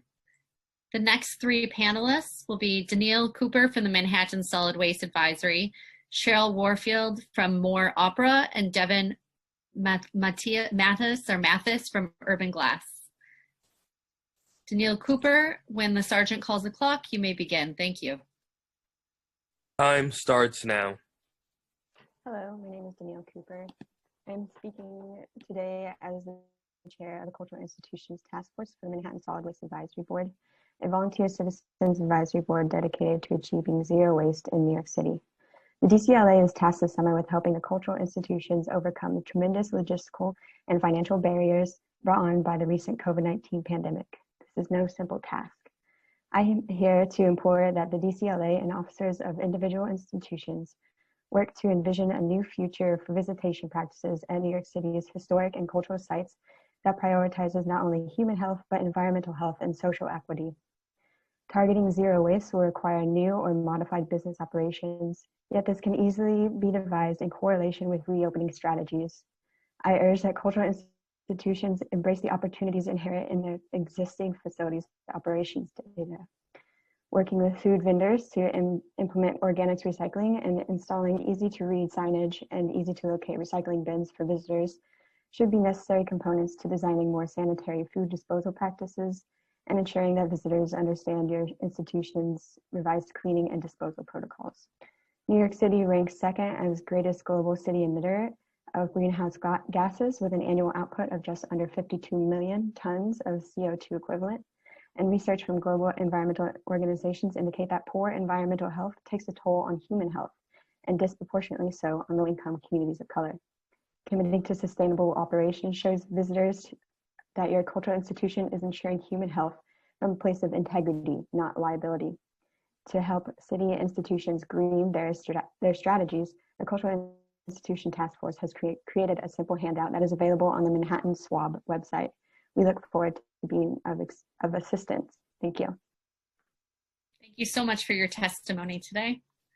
Our next panelist will be Cheryl Warfield from More Opera. Time starts now.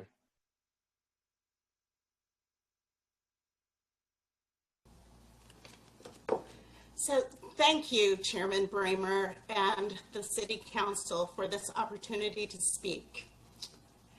New York needs to keep culture whole for the health and welfare of our communities. Arts and culture must not be cut in the fiscal year 21 budget. My name is Cheryl Warfield, and I am a professional opera singer and a member of 3 professional unions. I have performed at the Metropolitan Opera and on Broadway, and I am the founder of More Opera, a 501c3 not-for-profit providing educational and outreach programs to underserved audiences. For 20 years, I have worked with children of color in schools in poor neighborhoods on Staten Island, in Crown Heights and East New York, and the South Bronx and University Heights. New York has endured economic downturns before, and I am here to tell you that culture did not stop then and will not stop now. My nonprofit is connecting virtually in ways we never anticipated via remote rehearsals, live streaming new concerts, and new content creation. Since 2018, I've been the chorus director at the Jazza Van Cortlandt Senior Center in the Bronx through a Sukasa grant administered by the Bronx Opera. I began to explore ways to stay connected to the seniors after all activities were canceled effective March 13th. By April 2nd, with trepidation, the seniors began rehearsing online. And this Thursday, June 25th at 7:30 p.m. via Zoom, the Jazza Van Cortlandt Virtual Chorus will present a public performance. The seniors are extremely excited to present their new skills and exhibit their creativity. I implore the council to continue this vital funding to the communities that need it. Please fight for a fair and just fiscal year 21 budget that adequately funds the Department of Education, the Department of Youth and Community Development, and the Department of Cultural Affairs for a better future for all. So thank you very much. And I also would like to thank my colleagues at Culture at 3 for inclusion of small organizations like More Opera. We are here and ready to help in any way that we can as agents for change and a more positive New York. Thank you. Thank you so much for your testimony. We have one more panelist before we move to the next panel. Devin Mathis from Urban Glass. You may begin when the sergeant calls the clock. Time starts now. Hello, Chairman Van Bramer and colleagues. My name is Devin Mathis, and I'm here to speak to you on behalf of Urban Glass in Fort Greene, Brooklyn. One of the many programs Urban Glass runs is our entrepreneurial programming, which serves artists and designers at all levels of their career, providing opportunities for education, promotion, and networking within our world-class facility, enabling experimentation and innovation in glass. Maintaining this programming following the revenue loss from our COVID-19 closure is critical for the nearly 500 professional artists who depend on our studios to create work and make a living. However, the pause order has left hundreds of New York City artists and designers without the means to generate income due to our studio's closure. In addition to supporting established artists, Urban Glass enables the development of artists, future small business owners, through programs such as our BEAD project. Since 1997, the BEAD project has served as a unique scholarship program designed for women to learn the art of glass bead making while gaining education and entrepreneurship with the goal of launching their own business. In March, Urban Glass was forced to postpone our spring 2020 semester due to coronavirus. Upon reopening, our priority is to reinstate this critical program and ensure that we are able to provide both healing and financial avenues to the thousands of artists we serve. I'm specifically mentioning these two Urban Glass programs today to highlight not only the importance of the arts, but more specifically, the important role that arts and artists play in our city's economy. With the current budget, arts and culture are left economically fragile. All the small businesses run out of Urban Glass are economically fragile. New York City's greatest asset, emerging artists and mid-career artists, are economically fragile. I'm asking today that you redirect NYPD funding to keep DCLA and initiative funding whole. I'm asking today that you do everything you can to keep culture whole. Thank you for your time. Thank you for your testimony. This concludes this panel. I'll call the names of the next panel before moving to Chair Van Bramer and the next panel. The next panel will be Renee Foster, Anthony Santos, Garrett Allen, and David Nussenbaum.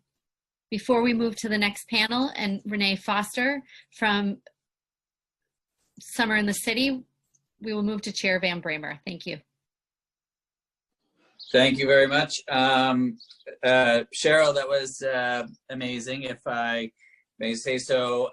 When you put your papers up, I thought you were going to sing perhaps for us, and I got very excited. But equally excited that you talked about the Sukasa program at the Senior Center. And you know, I say often we've poured. As I mentioned before, you know, we've quadrupled CASA, we've created Sukasa, we've created the Cultural Immigrant Initiative. And when I hear people actually tell me the stories of where that money went and whose lives are being touched by it, it makes me fight for it even harder, right? Because particularly in a year like this, you know, the budget vultures are out there, right? And often people do want to go after culture and the arts, and even though everyone says publicly they support it, but I just want to say that was an incredibly important story for me to hear, and given how difficult times are, it'd probably be awfully emotional and uplifting to watch the program and watch those seniors sing on Thursday. I wish I could be able to do that and just watch it. But thank you. In Urban Glass, we love Urban Glass. I've been there, and it's a great program. So to all of you, thank you. And to the next panel, I just want you to know, I saw all of you waiting out there, including Anthony, Renee, and Garrett, and said to my staff, those folks have been waiting an awful long time to testify. I hope you call their names soon. So I want to thank everyone who's been waiting. I know we're in like hour 4 of this hearing, but thank you for waiting. Thank you for testifying. And Brenda, you can officially call the next panel, even though we just said their names. All right, thank you so much, Chair Van Bramer. I'll repeat the names on the next panel and then call Renee Foster. So the next 4 individuals will be Renee Foster, Anthony Santos, Garrett Allen, and David Nussenbaum. Ms. Foster, if you are ready, you can begin when the sergeant calls the clock. Thank you. Time starts now.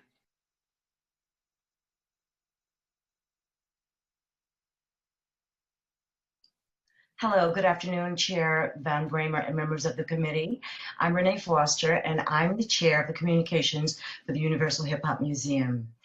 The UHHM was founded on the knowledge that Black lives, Black power, and Black creativity deserve full, unapologetic expression.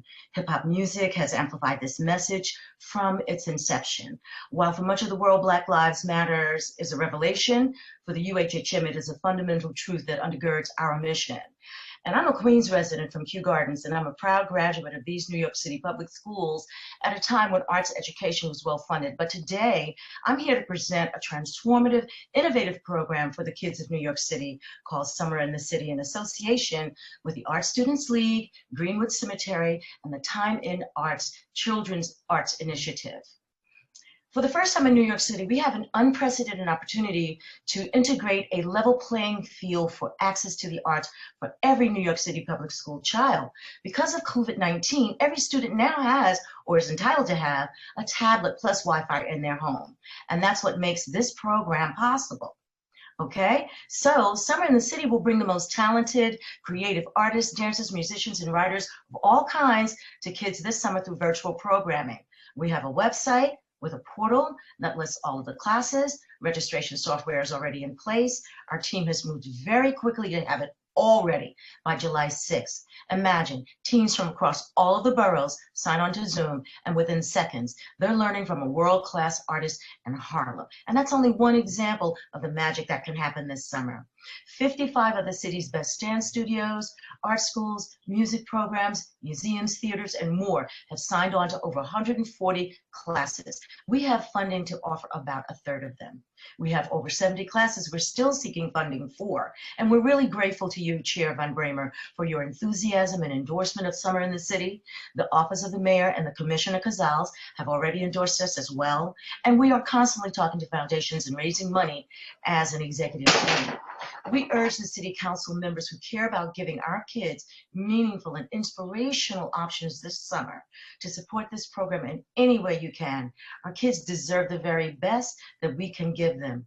Full information about this testimony we will submit to you and is on registration is at our website at summerinthecity.nyc. Thank you so much. Thank you for your time. Thank you so much for your testimony. The next witness will be Anthony Santos from the Dance Theater of Harlem. Mr. Santos? Hi. We see you. Good afternoon. Good afternoon, Chairman Van Bramer and the distinguished members of the City Council. My name's Anthony Santos, and I am a proud company artist with the legendary Dance Theater of Harlem. Today, I will share a short excerpt of my personal testimony on the impact of New York City's cultural community, which has been submitted in full to the committee. I hope you all take the time to read and experience my full story. Growing up as a gay Black man in Harlem has never been an easy journey. One of my biggest struggles was fitting into a society around me, even when society didn't support me or my beliefs. The arts gave my life meaning. When I found dance at a young age, I was fortunate enough to find my lifelong best friend. The arts gave me the confidence and the courage to be my complete self. Rosie's Theater Kids was my first experience with arts education, and it changed my life for the better. I am a product of New York City's education system and New York City's commitment to culture, especially in communities of color. The arts benefits everyone, all New Yorkers. The arts makes people healthier. The arts put New Yorkers to work and teaches people how to dream. Today is the beginning of a new era, and we will no longer allow voices to go unheard. We must continue to be civic-minded together and united. As a dancer and a lifelong New Yorker, I am asking the City Council to recognize that the arts are necessary for the recovery of our communities, especially communities like mine, Harlem. Our communities have experienced trauma caused by 2 pandemics, COVID-19 and the results of years of operating within systems of white privilege that have negatively and disproportionately impacted communities of color. I'd like to end with a quote from Black activist and personal hero, Muhammad Ali. "A man who is not courageous enough to take risks will never accomplish anything in life." Artists are storytellers. We are the beginning of creating change. So now is the time to seek change and create a better future. I ask that you be courageous in your decision-making and restore DCLA and initiative funding. Thank you. Thank you, Mr. Santos, for your testimony. The next member of the panel will be Garrett Allen. You can begin when the sergeant calls the clock. Time starts now. Dear Councilmember, Chair Van Bramer, and Commissioner Casals, I'm reaching out to you as a Black queer theater maker and artist. Right after graduating from college in 2016, the very next thing I did was move to New York. I specifically came to this city because of the innovative, bold, daring, and important cultural work being done. I'm also coming to you as just an ordinary New Yorker who is a resident of Crown Heights, Brooklyn. I'm urging you to prioritize and maintain funding for the Coalition of Theaters of Color in the fiscal year 21 New York City budget. The 42 Black, Indigenous, and people of color-led organizations that make up the Coalition of Theaters of Color simply produce some of the most extraordinary and impactful work in our centers of artistic and cultural significance. These organizations employ tens of thousands of people, including me, and nurture the careers of some of the most talented artists in the city. These organizations are cultural epicenters, bringing together youth, young people, strengthening their voices, and seniors in need of gathering and community. These organizations are integral economic and cultural resources of this city. It is my dream to be an artistic leader like any of these leaders of these organizations. I am constantly inspired and deeply impacted each time I am able to be engaged with the work of these organizations as an artist or an audience member. The work of these people is what gets me up in the morning and honestly has kept me alive. The Coalition of Theaters of Color has been historically underfunded and is particularly vulnerable now. The Coalition of Theaters of Color serve the very communities that have been most impacted by COVID-19 and nourish the people who continue to face systematic injustice and violence at the hands of the overfunded NYPD. They are spaces of healing of all kinds. The entire $3.7 million allocated to the Theater Coalitions of Color initiative last year represents less than 0.07% of the proposed fiscal year 21 NYPD budget. This is saddening for me as a theater artist, resident, and general human being. I again urge you to look at your choices and prioritize and maintain funding for the Coalition of Theaters of Color. Thank you. Thank you for your testimony, Mr. Allen. The final member of this panel will be David Nussenbaum. Before you begin, I will read the members of the next panel. They will be Charlotte Cohen from the Brooklyn Arts Council, Marina Ortiz from East Harlem Preservation, Inc., and Catherine Delaney from New York Foundation for the Arts. So before we finish this panel, we'll move to David Nussenbaum from Bronx Arts Ensemble. Thank you. Hi, dear Chair Van Bramer, Commissioner Casals, and council members. Bronx Arts Ensemble annually Sorry, Mr. Nussenbaum, sorry, I apologize. I was going to say the sergeant should start the clock, but it just started. Okay. Bronx Arts Ensemble annually employs over 100 talented artists and administrators who are now more deeply than ever committed to our Bronx constituents. This spring, the communities we serve have been disproportionately affected by our two major recent nationwide crises. We are closing out the spring season digitally in both our school teaching and musical performances. Each week this summer, we will launch 5 new free online art classes. Digital is a different classroom and concert experience, keeping us relevant in lockdown and opening an alternative channel to be more inclusive beyond reopening. When reopening and recover begin, Bronx Arts Ensemble and our peers will be frontline in helping the borough recover emotionally. Our tens of thousands of constituents, from students to seniors, have depended on us for 48 years to transcend oppression, to celebrate our many different cultural traditions, and to nourish pride and identity. What is systematic racism? It's telling our students and audiences who are overwhelmingly Black and brown that public art education and free concerts are discretionary and non-essential. In 40 public schools, our educational framework addresses 21st century learning skills and social emotional learning.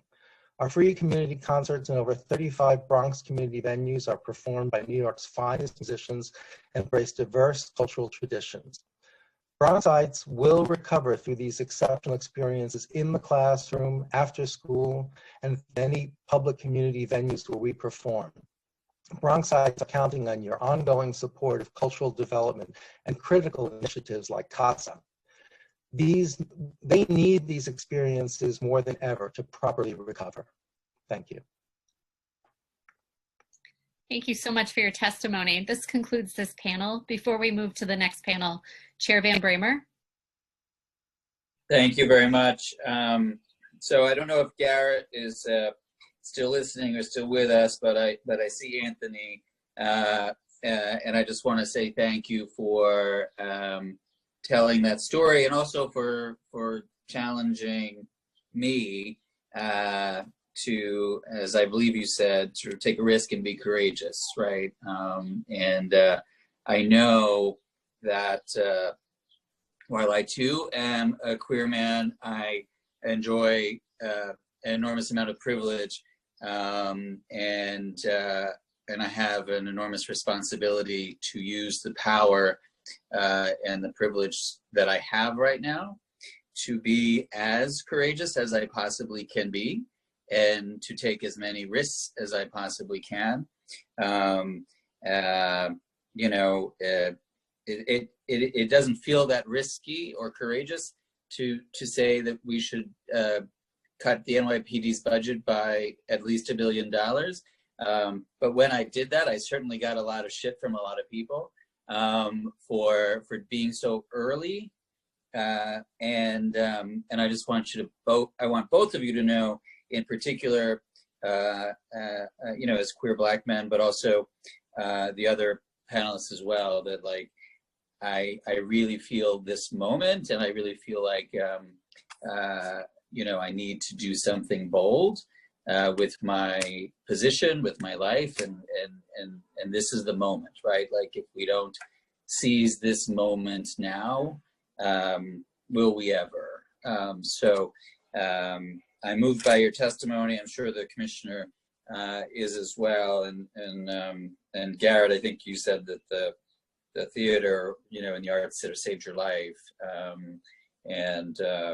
You know, it's just incredibly powerful to hear that. So again, the Coalition of Theaters of Color, you know, if it were just up to me, and I'm one member of the 22-member budget negotiating team, if it were just up to me, we'd put all the money from the NYPD into the arts, but we will have to battle that out as a council with the administration. But I mean, you know where my priorities lie, and I just want to say again, like I have a year and a half left as a council member, and I'm one of the first openly gay people ever elected in the borough of Queens, where I grew up, and I want to make it count. So I'm going to do everything I can. Thank you so much, Chair Van Bramer, and to the members of the panel for your testimony. I'm going to read the names of the next 4 witnesses again. There are 4 on this panel, not 3. Charlotte Cohen from Brooklyn Arts Council, Marina Ortiz from East Harlem Preservation, Catherine Delaney from New York Foundation for the Arts, and David Robertson from Triple Threat Performance Arts. We'll move to Charlotte Cohen first. You may begin when the sergeant calls the clock. Thank you so much. Time starts now. I'm Charlotte Cohen, Executive Director of Brooklyn Arts Council. Thank you for allowing me to testify today. I know City Council needs to make hard decisions that respond to the extraordinary financial challenges we face because of the pandemic. I speak for the Borough Arts Councils and many other organizations when I say that these decisions will have a ripple effect. If the cultural initiatives are cut, it means the tens of thousands of children, families, and seniors who participate in our programs in mostly Black and Brown communities won't have access to arts activities that literally save their lives. Thank you, Councilmember Van Bramer, for your comments in support of reallocating NYPD funds to arts and culture. CASA programs provide safe haven to many children in vulnerable situations, and participation in SUCASA is often the only social engagement seniors have for days on end. At PS 274 Brooklyn, a school where over 76% of students are speakers of languages other than English, and 21% reside in temporary housing, the principal said, arts education gives our students the opportunity to think critically about concepts. It instills confidence and gives our students exposure to cultures and spaces beyond their immediate worlds. These initiatives are essential because they provide employment for thousands of people. Bach has employed over 300 artists and educators annually. These programs are a critical source of income for these part-time seasonal workers. In addition, our organizations heavily subsidize the DOE's arts programs, for which we are paid very little in overhead. Here's what we're doing now: providing online training for teaching artists so that they're prepared to teach under all circumstances, collaborating on a COVID-19 relief fund for traditional artists, and holding remote workshops for artists to share their work and approaches to solving issues like food insecurity, wellness, and financial challenges. It's organizations like the 5 Borough Arts Councils that provide close relationships with our citizens, and it is your arts initiatives that help make that possible. We know that the pandemic and the economic downturn have destabilized the lives of New Yorkers, particularly in our Black and Brown communities. By supporting the cultural initiatives, you'll be supporting the development and healing of our communities, aiding vulnerable populations, providing learning opportunities to those in greatest need, and keeping thousands of people employed. I ask you to keep the cultural initiatives budgets intact, and thank you for your consideration and continued support of the Arts Councils and all of us who participate in these programs that are so important to our communities. Thank you so much for your testimony. As with previous panels, we will wait until the end of the panel for comments and council member questions. The next panelist will be Marina Ortiz.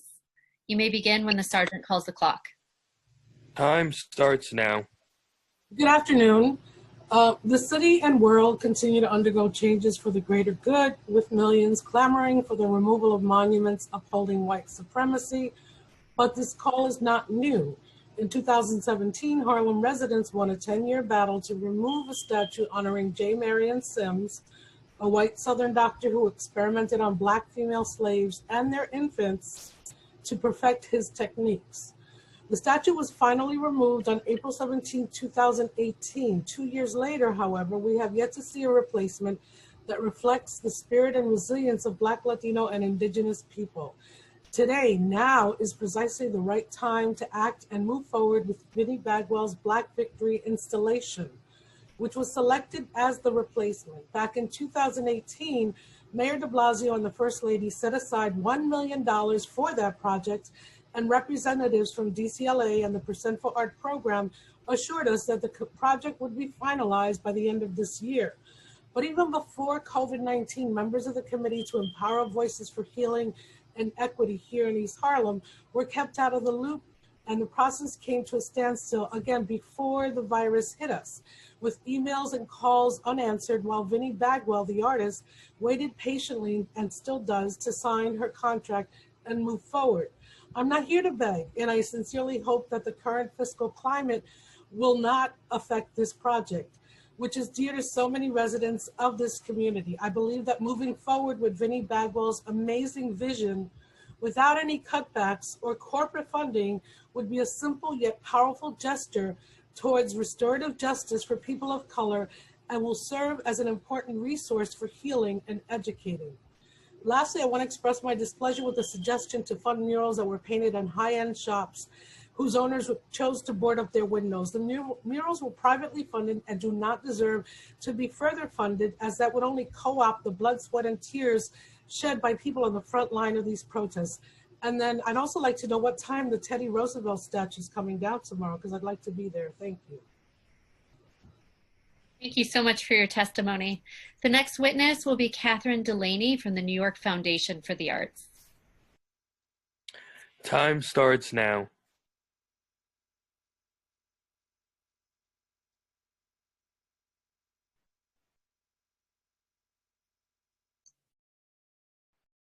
Ms. Delaney, we are going to go to the next panelist, but we will come back to you after this panelist. So I will go to the final panelist on this panel, David Robertson from the Triple Threat Performing Arts. Mr. Robertson, if you are prepared, you may begin when the sergeant calls. Time starts now. Good afternoon. I want to thank Chairman Brammer and the City Council for allowing me the opportunity to speak today. My name is David Robertson, and I'm the CEO of a non-for-profit organization called Triple Threat Performing Arts Academy. The mission of my academy is to educate children between the ages of 8 and 16 in the culturally enriched and diverse world of the performing arts. Our purpose is to assess and develop talent and to encourage self-expression. I've been in business since 2004, and I've served over 5,000 students during that time. But due to COVID, I have not been able to do any type of online work with my students due to the fact that they do not have access to tablets. So,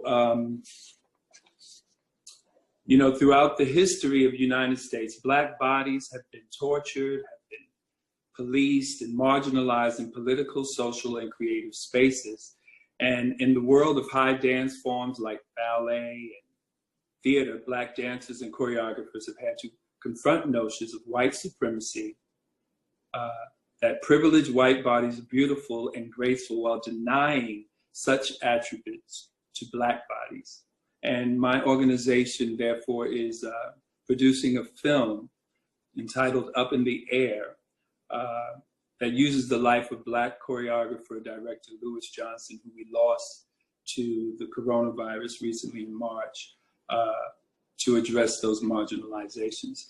And that has inspired me to want to do an after-school film program where students will learn how to edit and write and release all of their ambitions and insecurities. So I am pleading with you to not let the Department of Education or Department of Youth or Department of Cultural Affairs be hit by any type of fund break.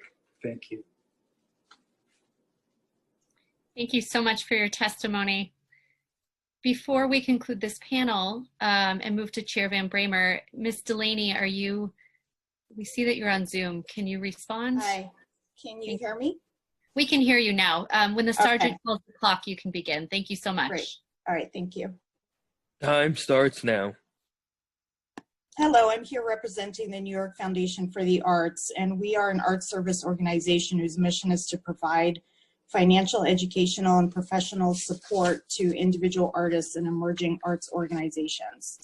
During the COVID crisis, we have been hard at work providing emergency funding to individual artists and arts workers. By the end of our fiscal year, which ends this month on June 30th, we will have dispersed nearly $4 million to individuals, and we will continue to focus all of our resources on providing aid to artists, particularly artists of color, and arts workers who have been hit hardest by this crisis. Our work impacts real human beings, and it is critical work to the communities in New York City. There are hundreds of thousands of artists living across the city who are being economically impacted by COVID, not just because of the shutdown of the arts sector, but also because the part-time work they use to supplement their income, such as restaurant work and retail work, has also been impacted. The desperation we're seeing from our constituents is very real. In order for us to continue our work, we need funding now more than ever. While we are working to get millions of dollars out to artists, our own operating costs have increased, and we have limited funds remaining to continue our own operations. And we see that this is true for many arts organizations. We need discretionary funding to continue, and we need core program funding to continue so that we can survive this. We recognize the City Council is facing some very difficult budget decisions and a ballooning budget deficit. All we ask is that you keep in mind that artists and arts workers are real people who rely on the program services and economic support that arts organizations provide. They rely on your support. We also ask that you remember that arts and culture is a huge economic driver and is responsible for nearly 15% of the city's economic activity. We know you have a difficult job ahead, and we want to thank you for doing your best, and a special thanks to our own council member in Dumbo, Stephen Levin, for supporting the immigrant artist community that we've been serving for the past 12 years. Thank you. Thank you so much to the witnesses on this panel. We will now move to Council Member and Chair Van Bramer. Thank you very much to everyone on the panel. And I wanted to invite Commissioner Casals. Obviously, he was not in the position that he's in now when a bunch of decisions were made around the J. Marion Sims replacement that Marina mentioned, but I think Commissioner Casals has an update on that and can provide some additional information. Thank you, Chairman Bremer. Marina, with apologies, after you and I spoke, I did the research and to answer your question, and then I didn't get to call you back. The project's still going. It was a delay because things were on pause, but my understanding is that the contract is with EDC, and they're going to contact the artist very soon to finalize the contract and then move forward with a monument. And then I have no idea what time, and I didn't know that Teddy Roosevelt was coming down tomorrow. I know that it's coming down, but I didn't know it was tomorrow, so I don't know at what time. Thank you. Thank you, Commissioner Casals, and I'm not surprised, but it is very good and sends, I think, a very good message that you are here to listen for hours to hundreds of our cultural workers and community leaders and cultural organizations, large and small. But I'm glad you are here with us still and are able to even respond to questions. Commissioners don't always hang around for hours after they have finished testifying. So with that, thank you. And I too did not know the statue was coming down tomorrow, but we're thrilled that it is. And we will all try and get that information on exactly what time that's coming down. So with that, I'll ask Brenda to move us to the next panel. Thank you so much again to the panelists, and thank you so much, Chair Van Bramer. The next panel will have 5 individuals. Apologies, it will have 4 individuals. I will read all of the names before going to the first panelist, and we will hold questions to the end of the panel. The next panelists are Melody Capote from the Caribbean Cultural Center African Diaspora Institute, Heather Arnson, Ryan Gillum, and Amana Khan. Apologies if I mispronounce the last name. The first panelist will be Melanie Capote. Thank you so much. Good afternoon. Time starts now. Mr. Chairman, Majority Leader Cumbo, and members of the City Council. My name is Melody Capote, Executive Director of the Caribbean Cultural Center African Diaspora Institute, based in the heart of East Harlem. The first thing I want you to know is that Black Lives Matter and that I can't breathe. I can't breathe when my relatives are dealt the ultimate punishment for simply living while Black. I can't breathe when funding for arts and culture is so inequitable that we are unable to do what arts and culture does best, namely healing the community, simply because we do not have the resources to meet the need. In response, am I on? Can you hear me? We can hear you, Ms. Capote. In response to COVID-19 and the Black Lives Matter movement, the arts and culture community not only did not close, but instead rose to the occasion by providing virtual programming that directly responded to the needs of the community. So I challenge you to do the same and create a Black Lives Matter is Culture initiative, despite the pressures to the contrary. Doing nothing is simply unacceptable. To honor George Floyd and the other martyrs in our community, I ask that this initiative include that DCA establish a special capacity building fund for organizations of color with a budget under $5 million who will propose to use their capacity expansion grant to address racial and social injustice. B, that DCLA reconfigure its CASA funds to support a digital education and empowerment program that will train artists of color to provide services to public schools using the new digital platforms. And C, that DCLA hold the status quo on the budget of the Coalition of Theaters of Color by providing its grantees an increase of 5%, representing the equivalent of a cost of living allowance.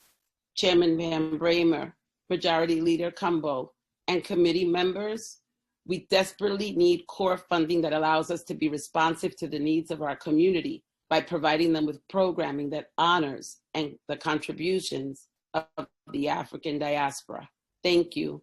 Let's remember that Black Lives Matter, and also remember that self-care is very important during these very, very difficult times. Thank you so much for your testimony.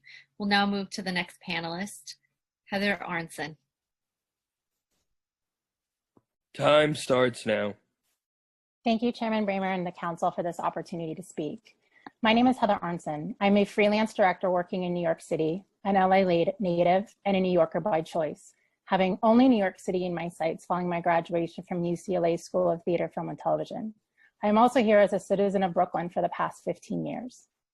I submitted a fuller written testimony earlier, but I wanted to show up today not only to give a short in-person testimony, but my presence today is mainly showing up to witness all these arts colleagues and leaders have to say on behalf of the needs of artists and communities in this city, but particularly for the Coalition of Theaters of Color. I implore the Council to increase fiscal support for the Coalition of Theaters of Color. They are essential. And here's where my testimony echoes that of Garrett Allen's. Having theater in my life not only saved me as a child, but it continues to save me as an adult, as both an active maker of theater and as a witness to what other artists make. Please take the future of a thriving arts community into great consideration as you move forward with divesting the police budget and investing those funds into the artists and people of this great city. Thank you for this time to add to the voice of supporting arts and culture in New York City. Thank you for your testimony. The next person on the panel will be Ryan Gillum from FAB NYC, FAB NYC. Thank you. Your time will begin now. Hi, Chairman Van Bramer, Commissioner Casals. I want to echo that this is the first time I've ever seen a Commissioner of Cultural Affairs stay through public testimony. Thank you for doing that. I'm Ryan Gillum and I represent Fourth Arts Block, a team of artists and organizers working in the Lower East Side. I appreciate the opportunity to speak today, but I don't want to tell you why arts and culture are meaningful to the people of this city. I don't want to explain why in times like these, our communities need us to stay with them, because the evidence is in. You have it. The evidence is in. The Black Lives Matter movement calls upon all of us to step up and speak truth. And as this panel has already said, this is a time to take risks and be courageous and call upon our fighter selves. New York City's funding of arts and culture is racist. Decade after decade, it prioritizes institutions with extraordinary access to wealth, privilege, and political influence, sending them the bulk of its funds. It sustains policies limiting small community organizations to grants based on budget size, the equivalent to funding them according to their access to wealth. The current budget will likely perpetuate that practice, even though we all know which institutions will or won't have the resources to survive this pandemic. I recognize real efforts by the Council and by DCLA to address equity and diversity, but we're nowhere near an anti-racist budget. Make budget justice real in all departments of city government.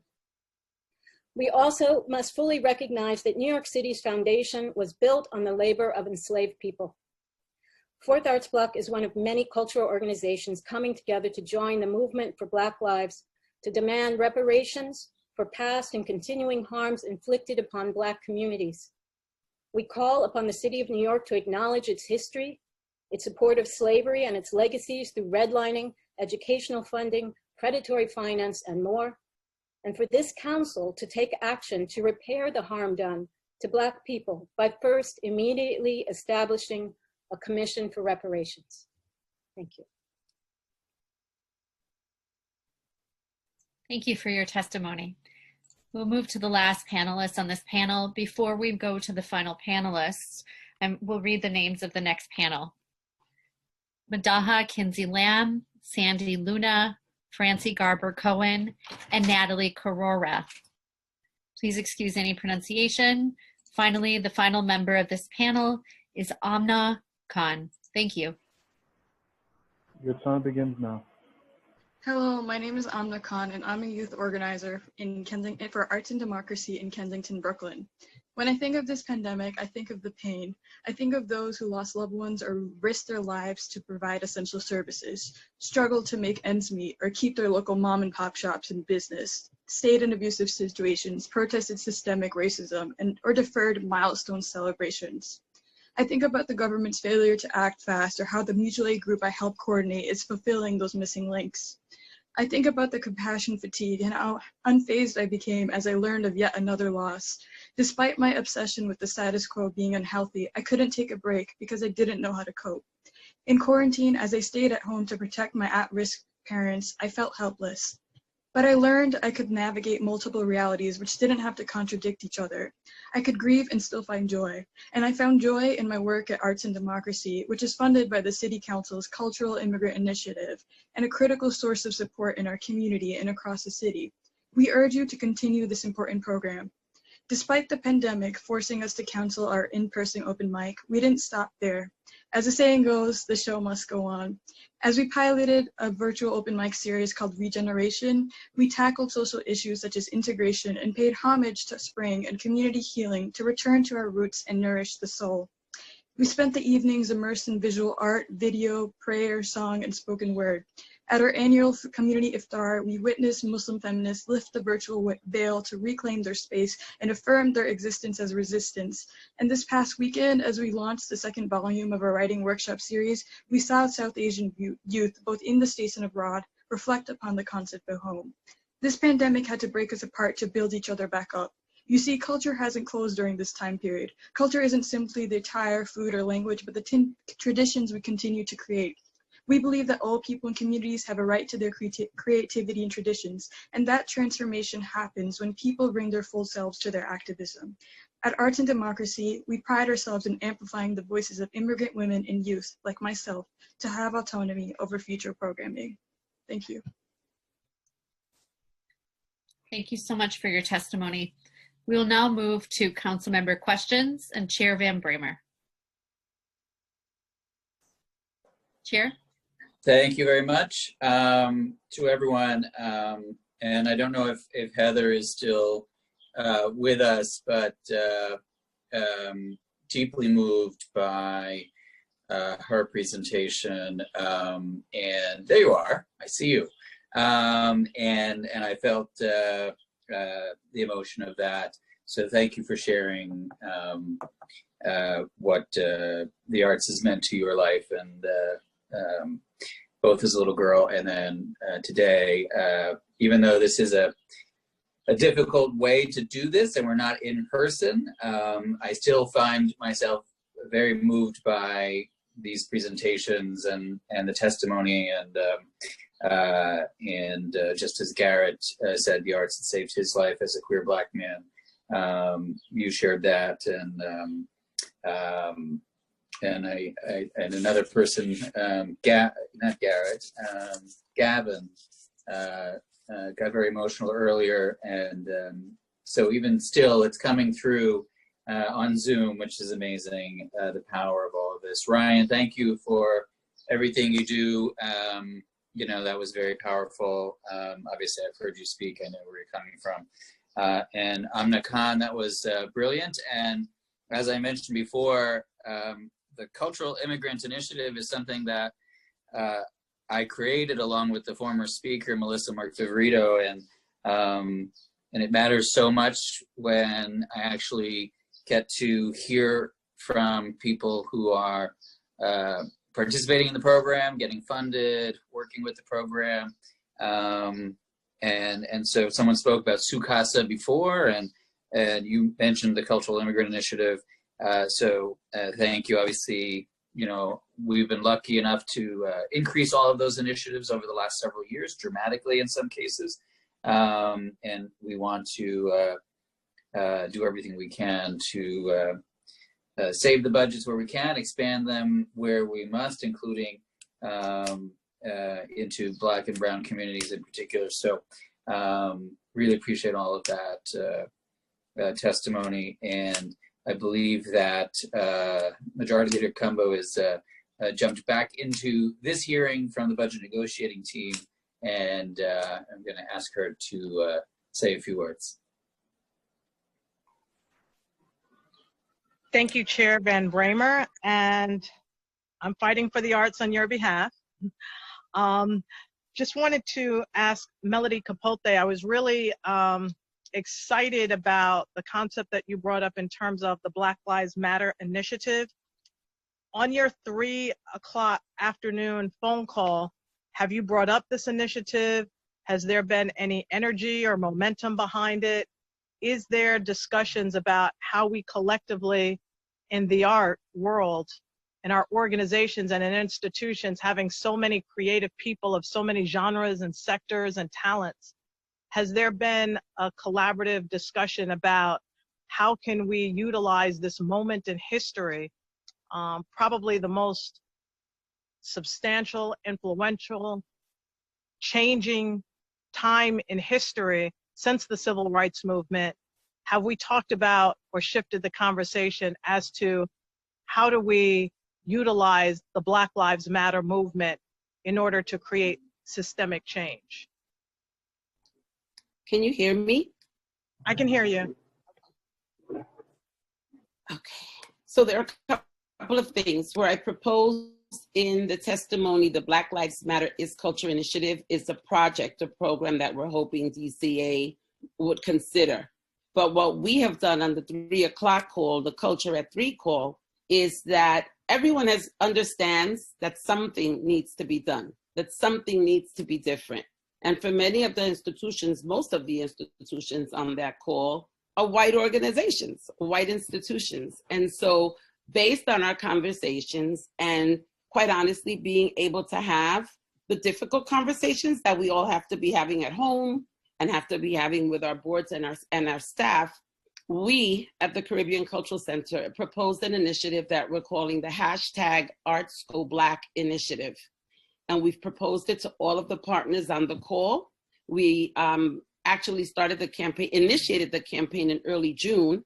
And because of the momentum, we actually created a campaign that was implemented on Friday and reintroduced today to the groups and to organizations that continue to reach out to us wanting to be part of this project.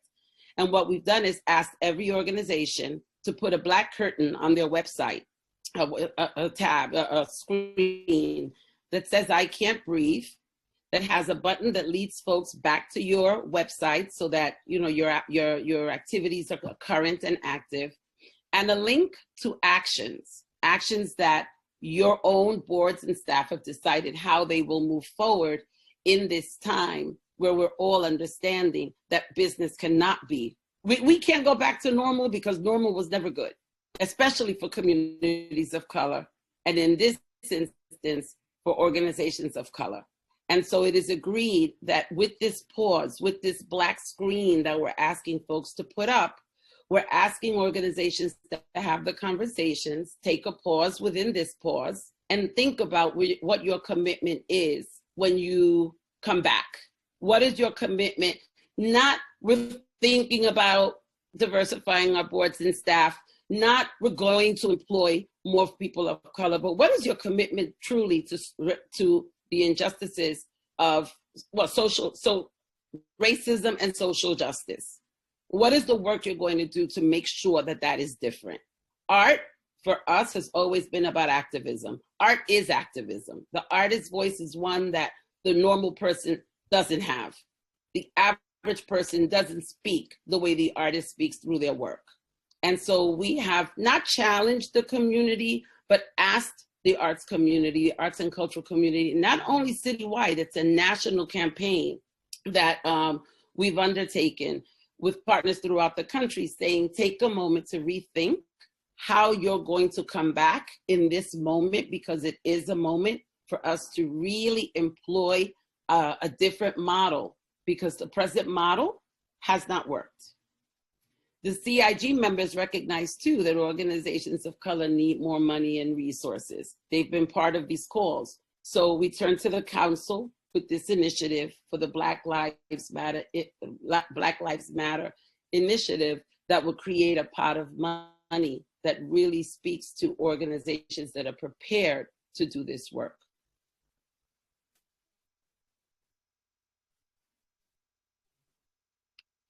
So let me ask you this question.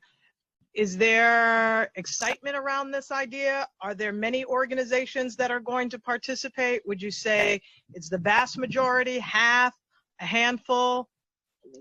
How do you right see? Now, the group on the calls averages at about 300 to 400 organizations every day on this call at 3 o'clock. We've already received a response based on Friday's email. We received a response of over 100 organizations that are participating in the campaign. We're providing the toolkit, so it's as simple as applying, the tools to be able to implement the campaign and be a part of something big. It was going to also include a blog and acknowledging organizations like The Field and Dance NYC, who have already done this work and have committed themselves to working differently when addressing racial and social justice through their work. So they're acknowledged as kind of great models within the campaign that folks can look to. I think that's very powerful because the administration, the city council, everybody is looking for ways to be responsive. People are looking for ways to address the issues that the city is facing. People are looking at ways to hear better, to understand better. And so to simply say we need more funding, or to simply say we need more money to do X, Y, and Z, I think what you're saying is very powerful. We have to dig deeper, and we have to continue to find ways to show that we are answering the call of the people citywide for change. And I think that's one of many great ideas. I also think it would be great if organizations could look at ways to really partner in a very real way. Some of the larger organizations partnering with some of the organizations that are community-based and figuring out real ways that they can work together to advance their missions. This has been a conversation that's been discussed for many years, but it really hasn't taken off in a way that we could point to like extraordinary models. So I hope to see more of that. I thank you for your advocacy and for your leadership, and hopefully more organizations will buy into this and have those deep conversations. Thank you. Thank you so much. Thank you. Chair Van Bramer, before we move to the next panel, do you have any? Yeah, let's move on to the next panel. Appreciate everything that everyone has offered. All right, thank you so much, Chair, and thank you so much to panelists. We will move to the next panel. I will read the 4 names for the witnesses on the panel, and we will pause for questions at the end of the panel. Madaha Kinsey Lamb, Sandy Luna, Francie Garber Cohen, and Natalie Carrera. So the first witness is Madaha Kinsey Lamb. You may begin your testimony when the sergeant begins the clock. Thank you. You may begin now. To you dedicated leaders of New York City, let me first say thank you for this opportunity and for your commitment to arrive at just and really thoughtful policies for the distribution of public funds in these extraordinary times. My name is Madaha Kinsey Lamb, and I am the Executive Director and founder of Mind Builders Creative Arts Center in the Northeast Bronx, and a member of the Coalition of Theaters of Color. We also receive funding through the Cultural Immigrant Initiative, DCLA, council member items. Current statistics for our neighborhood show that our zip code has the highest number of COVID-19 infection in all of New York City. We conduct classes and community productions with more than 750 students each year, and with a particular focus on youth and families. Since we began with arts education more than 40 years ago, we have known that we serve a vulnerable population. But it's why we, like so many other community-based cultural organizations, have always been about more than providing music and dance and theater classes, UPK, community folk culture research, and visual arts classes. At Mind Builders, we work alongside our parents, students, grandparents, and more than 34 teaching artists that are employed to empower our children and our community to build confidence, prepare for college scholarship auditions, access to special high schools, tutoring, counseling, career training, and have youth realize dreams they never thought possible. Within 2 weeks of the New York City shutdown order, we had transitioned all of our classes to online. Close to 75% of our students continued in over 225 weekly virtual classes that we provided at no charge. Just for the first registration of the first program this summer, we received 140 applications for the 20 slots that were available in that first teen program. Without your support over the years, Mind Builders could not have become the force that it is for hope and leadership in this community. And so again, we thank you, and more is needed. The need for what we do has never been greater. The inequities of 12 generations that continue to be evidenced in our communities every day must be addressed. Thank you for the courage and wisdom you will continue to demonstrate towards this goal. Thank you so much for your testimony. We'll now move to the next witness, or Sandy Luna.